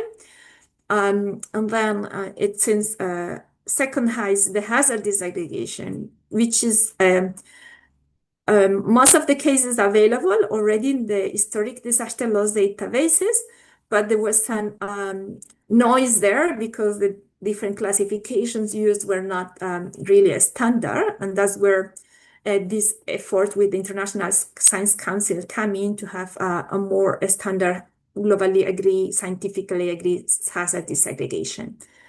Okay, so but we see it's also very close to the geographic importance of geographic disaggregation that some of you already mentioned before, and for sure never to forget the age and disability disaggregation, which is very important. But in the context of DRR financing, some of you believe that the sector and subsector disaggregation is still more important.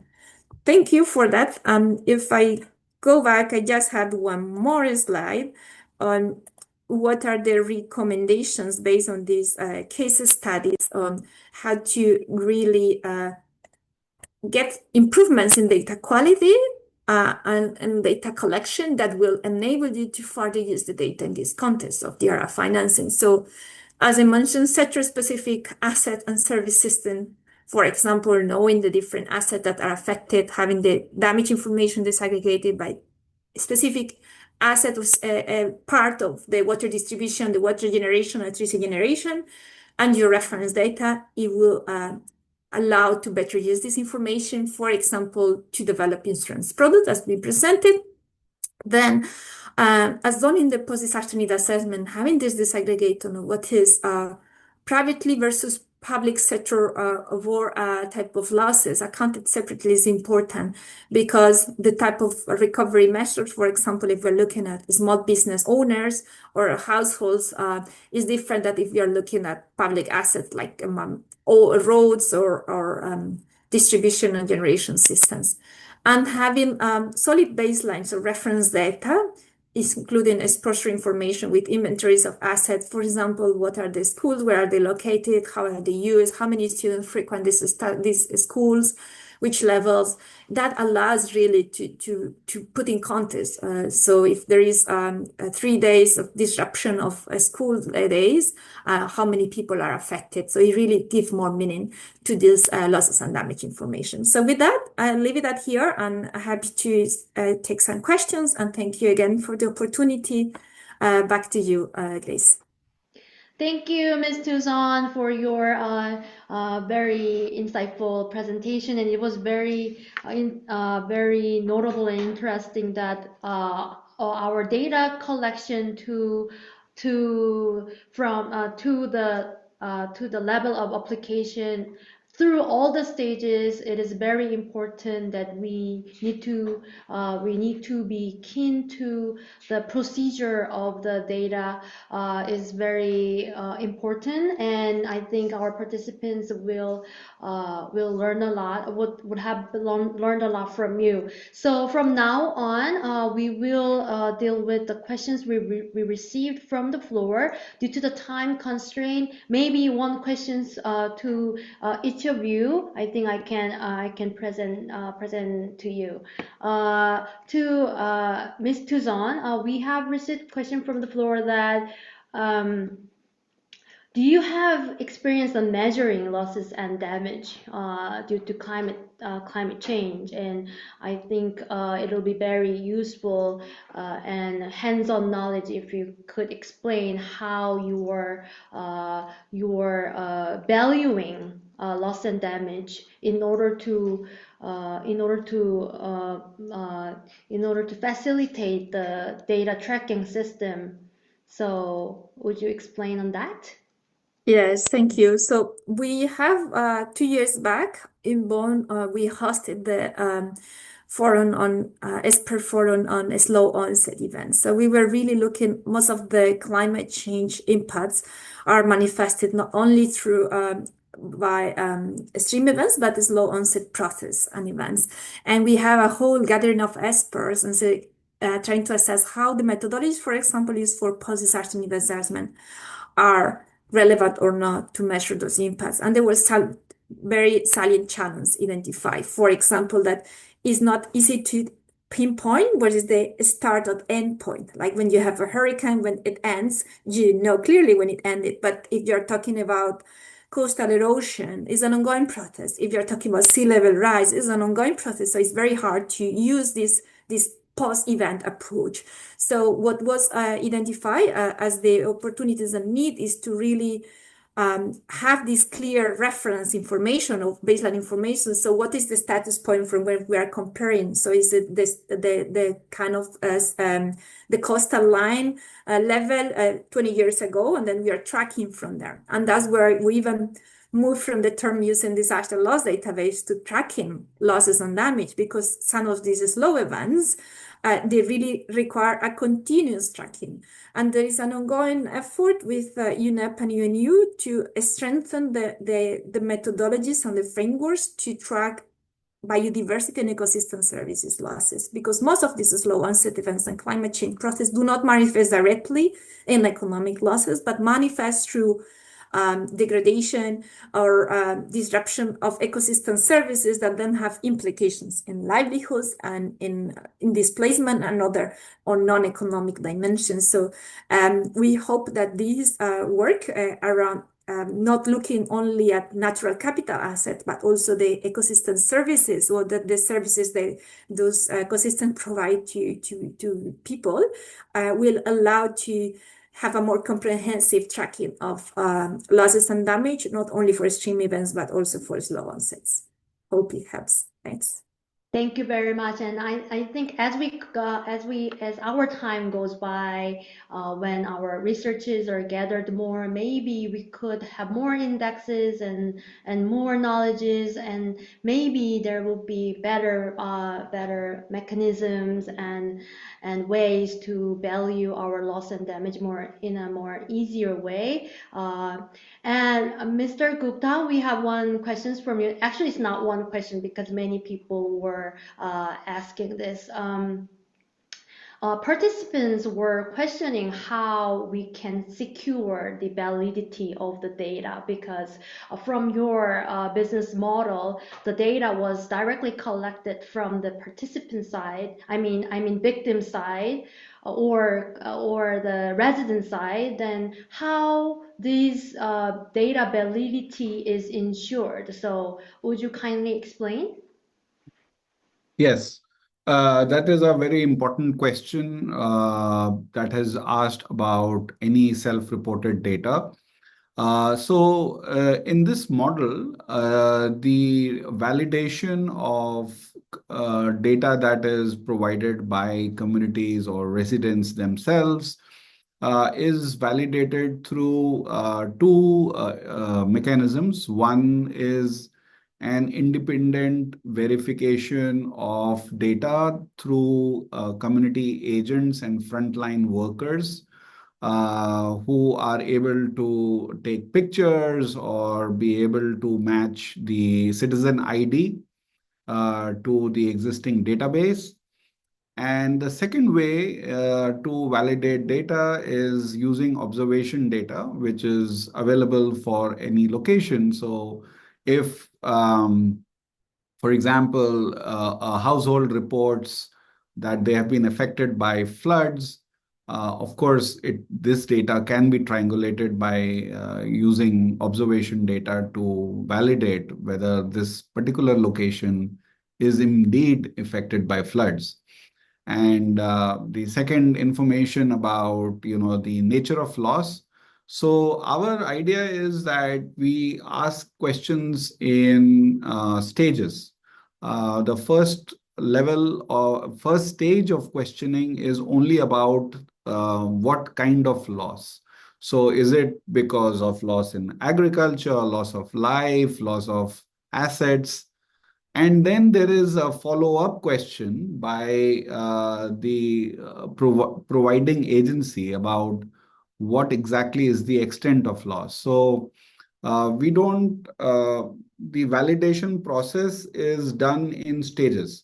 And for the initial validation, there is a level of trust that is built into the system that enables validation. So like a wallet that has been created. So if the resident has misreported data the first time, the second time the data will be able to, create a mismatch and therefore invalidate the first round of data.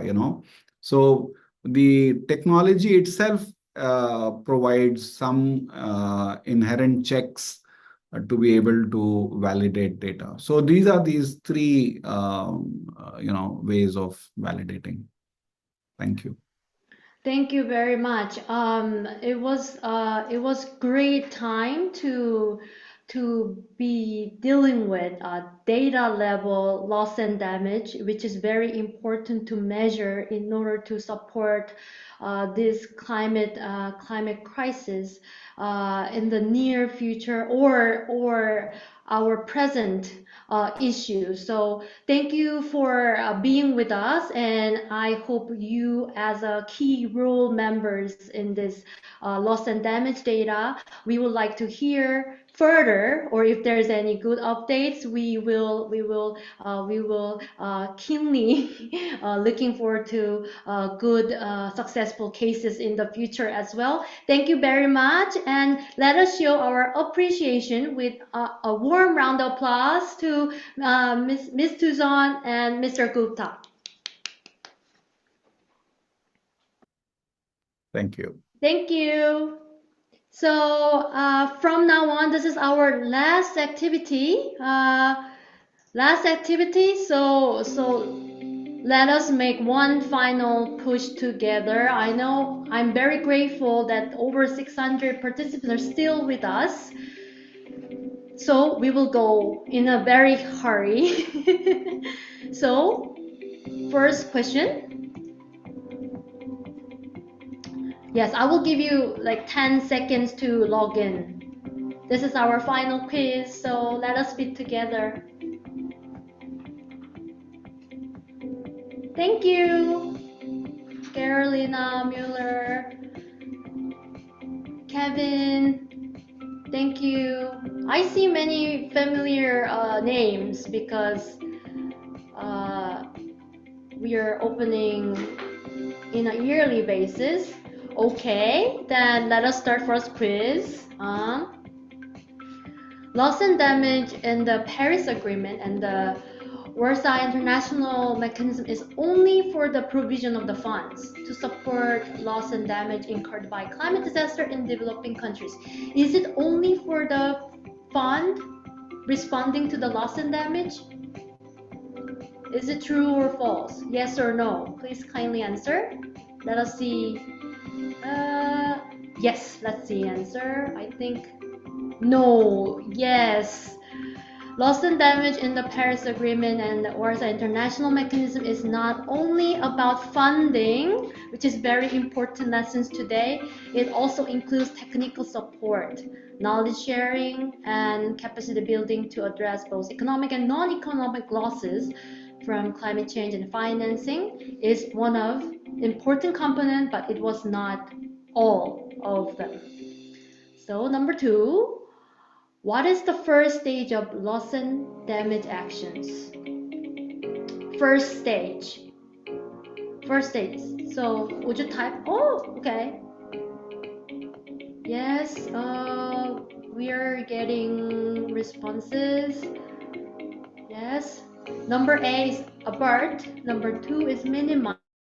Number 3 is address. Mr. Kumar was explaining this 2 hours ago. So the answer is abort, which means to take steps to prevent and reduce potential climate-related loss and damage before it happens. The stage includes risk assessment, resilient infrastructure, and urban resilience. So abort, address, minimize, and address. So number 3. Who can make a request for technical assistance through Santiago Network?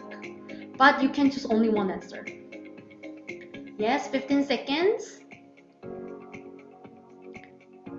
Since we don't have much time, let's see our answers together. Yes, all of above. All of above. According to the official Santiago Network guidelines, requests for technical assistance may be prepared and submitted by government and public institution, academic institution, non-governmental organization, and civil society organization, which is all of them. So that was quite important for us because Santiago Network is open to everybody. So number 4, true or false, climate change adaptation and disaster risk reduction should be implemented in an integrated manner to help governments and communities adapt to and manage the impacts of disaster and climate change and achieve sustainable development goals. True or false? Yes, answer please. Yes, it's true. It's our core lesson for throughout this workshop. So climate change adaptation and risk reduction, disaster risk reduction are closely linked. So implementing them in an integrated manner is really important. So number 5. Oh, in the meantime, congratulations. It's a mid check. So Earl, Sarah, Florando, Abraham, Ruth, you were the leaders. So let's move on to number 5. What are the main applications of losses and damage data for informing financing decision making? So like all that apply. This is quite difficult question.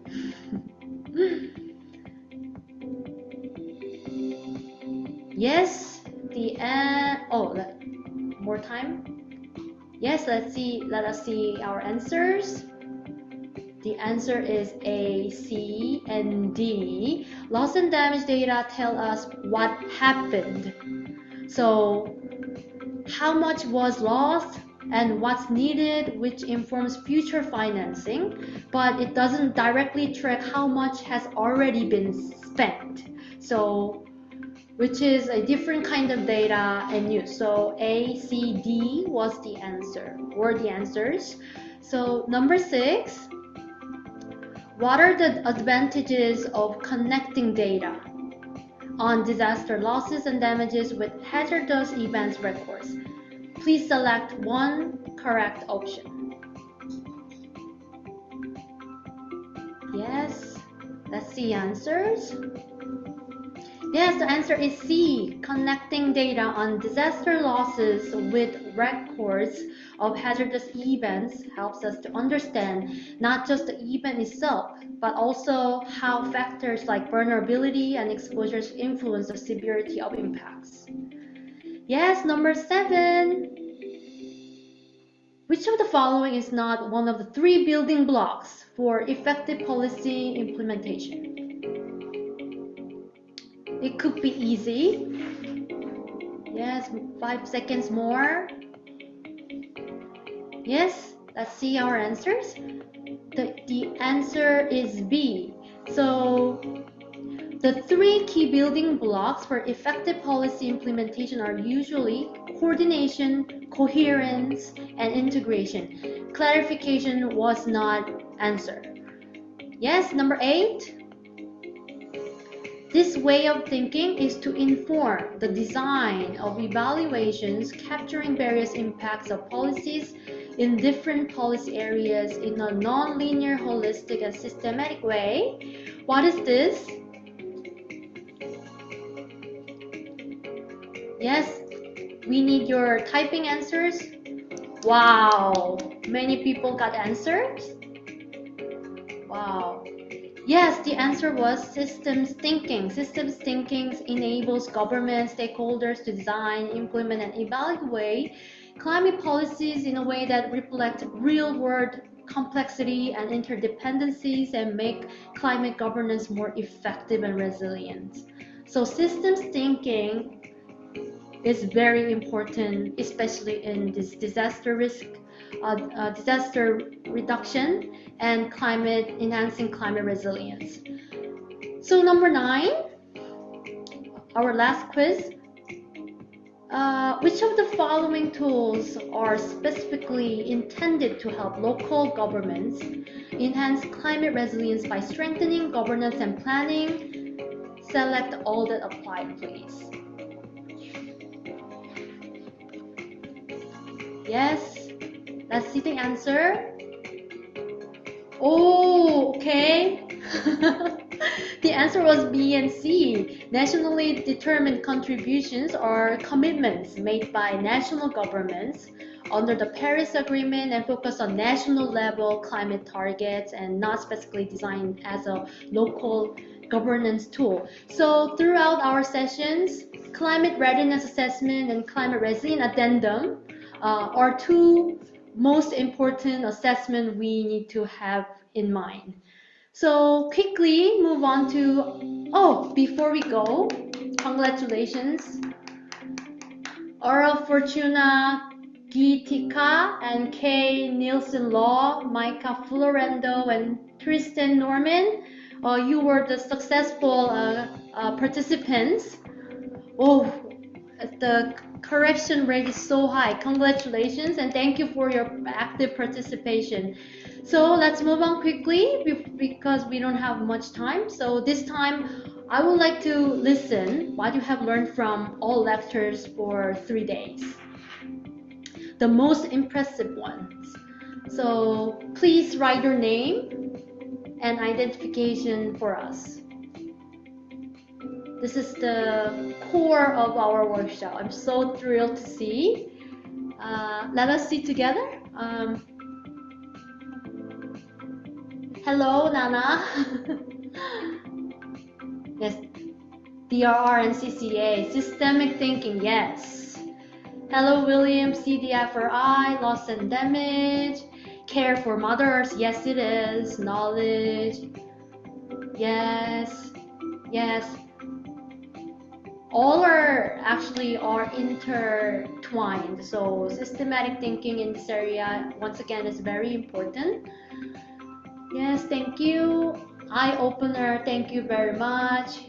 Thank you. We will have your records in our data, and thank you very much. Thank you. Data sharing, yes, is important. So adaptation, resiliency, yes, governance is really important. Thank you. Thank you. So let's move on to our action. So this time, as you already know, actions are what matters most, and I shaped the question to be very specific. What actions would you take before next year's DRR workshop? Please write for us. Next year, within 1 year, what would you do? Yes, let's see together. Oh, I would do public awareness, community-based research. Yes, research is very important.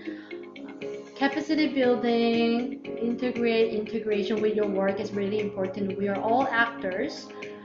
Capacity building, awareness. Yes, when we see this, we often feel that we are not alone. So, yes, planning, standardization. Yes, we need data standardization, capacity building. So please be with us next year as well. Thank you very much. Thank you. If you still have a time, please type it, and thank you very much. And I hope we could see in the next year workshop, and I will ask by then. Okay, so fellow learning colleagues, once again, thank you for your active participation. And now I would be very honored to invite Mr. Sanjaya Bhatia, Head of UNDR Office for Northeast Asia and Global Education, for the closing remarks. Please kindly have the floor, Mr. Bhatia. Thank you so much, and I'd like to congratulate all the participants, also who were very actively engaged throughout this session. I think and I hope that all of you found some new knowledge here during the discussion, but more importantly, not just the knowledge, but you had an opportunity to think about what you are doing, about the work you do, the way you work, and the steps that you can take to better prepare for uncertainty in the future, but also to be more efficient in the management of finances, especially public and private finances, and the investments into infrastructure and other projects that you are responsible for.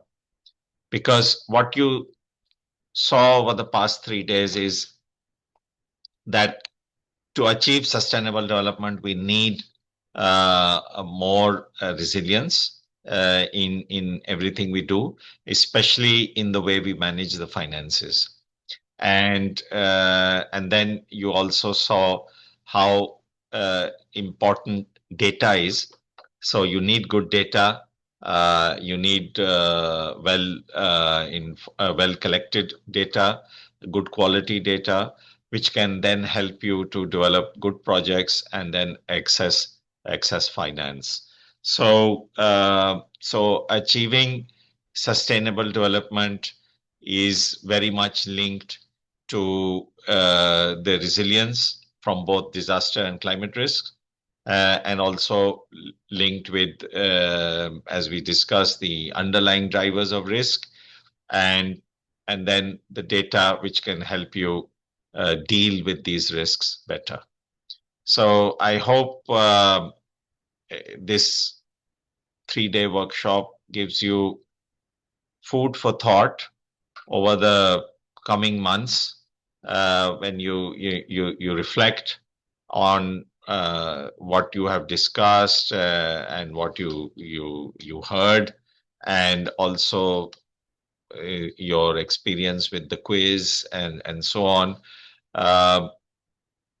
that it can actually help you to think differently, to innovate, and maybe to change behavior to that extent that it can lead to better, well-informed decisions that can enhance resilience.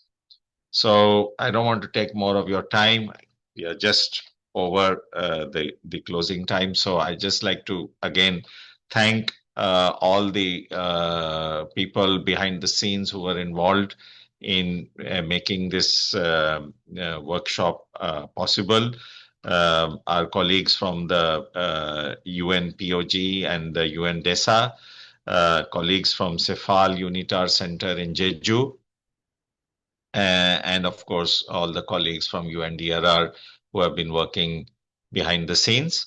And then lastly, I want to thank all the participants, about 700 to 800 from around the world, who have been very, very active in this engagement and asking lots of questions from the speakers, who are also from diverse backgrounds and from all over the world. So that is the importance of being able to do online, that we can bring speakers from around the world and also the participants, and allow this catalytic reaction of interaction and discussion. So with that, thank you all and wish you all the best, and do stay in touch and let us know what changes you bring about, because we are very happy to know about the applications of what was discussed over the 3 days in the workshop. So thank you again and wish you all the best. Thank you, Mr. Bhatia. We extend our gratitude for outlining our pivotal aspects of this workshop, and thank you for your kind words. Ultimately, we have arrived at the conclusion of our workshop from the session 1, session 2, and session 3. We had intensive learnings about the disaster risk reduction, local resilience, and climate action, and public governance and finance for them. As we emphasized throughout our session, local actions are of utmost importance. So allowing risks to develop before taking measures is no longer an option. We are confident that our participants will assume a pivotal role during this critical juncture, and we extend our heartfelt and sincere gratitude for your active participation and engagement. So, as we underscore throughout the sessions, local actions are what that matters most. So, post-event evaluation survey is due on 29th of June. 29th, 11:59 p.m. Korean time, to be specific, which is next Monday. So please scan this QR code or copy paste the link in the chat box before our closing. Once more, please be minded to use the accurate and same name and email address for us to track your data. We are having very hard time to track your records. For your certificate, we need full 3-day attendance checked by Zoom record and Google attendance form for YouTube joiners, plus the post-workshop assessment due June 29th. Certificates take more than 1 month, so please kindly wait for us, and we would like to seek your greatest understanding regarding this, because there are a huge number of participants we have at the moment. If you missed 1 day for unavoidable or inevitable reasons with proofs, for example, technical issues, please follow procedure for requesting certificate review, which will be sent through email. So even in this case, post-assessment completion and minimum 2-day attendance checked by organizers are mandatory, and those who are successful will be decided by the committee of 3 organizers together, and those will be informed in person. So before we go, please join me in taking a group photo. So kindly smile with your video on. So 3, 2, 1, smile. Resilience. Resilience. Yes.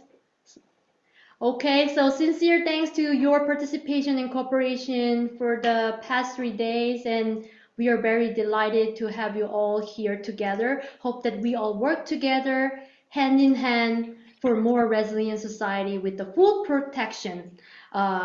So our workshop is now closed. Thank you very much. Thank you.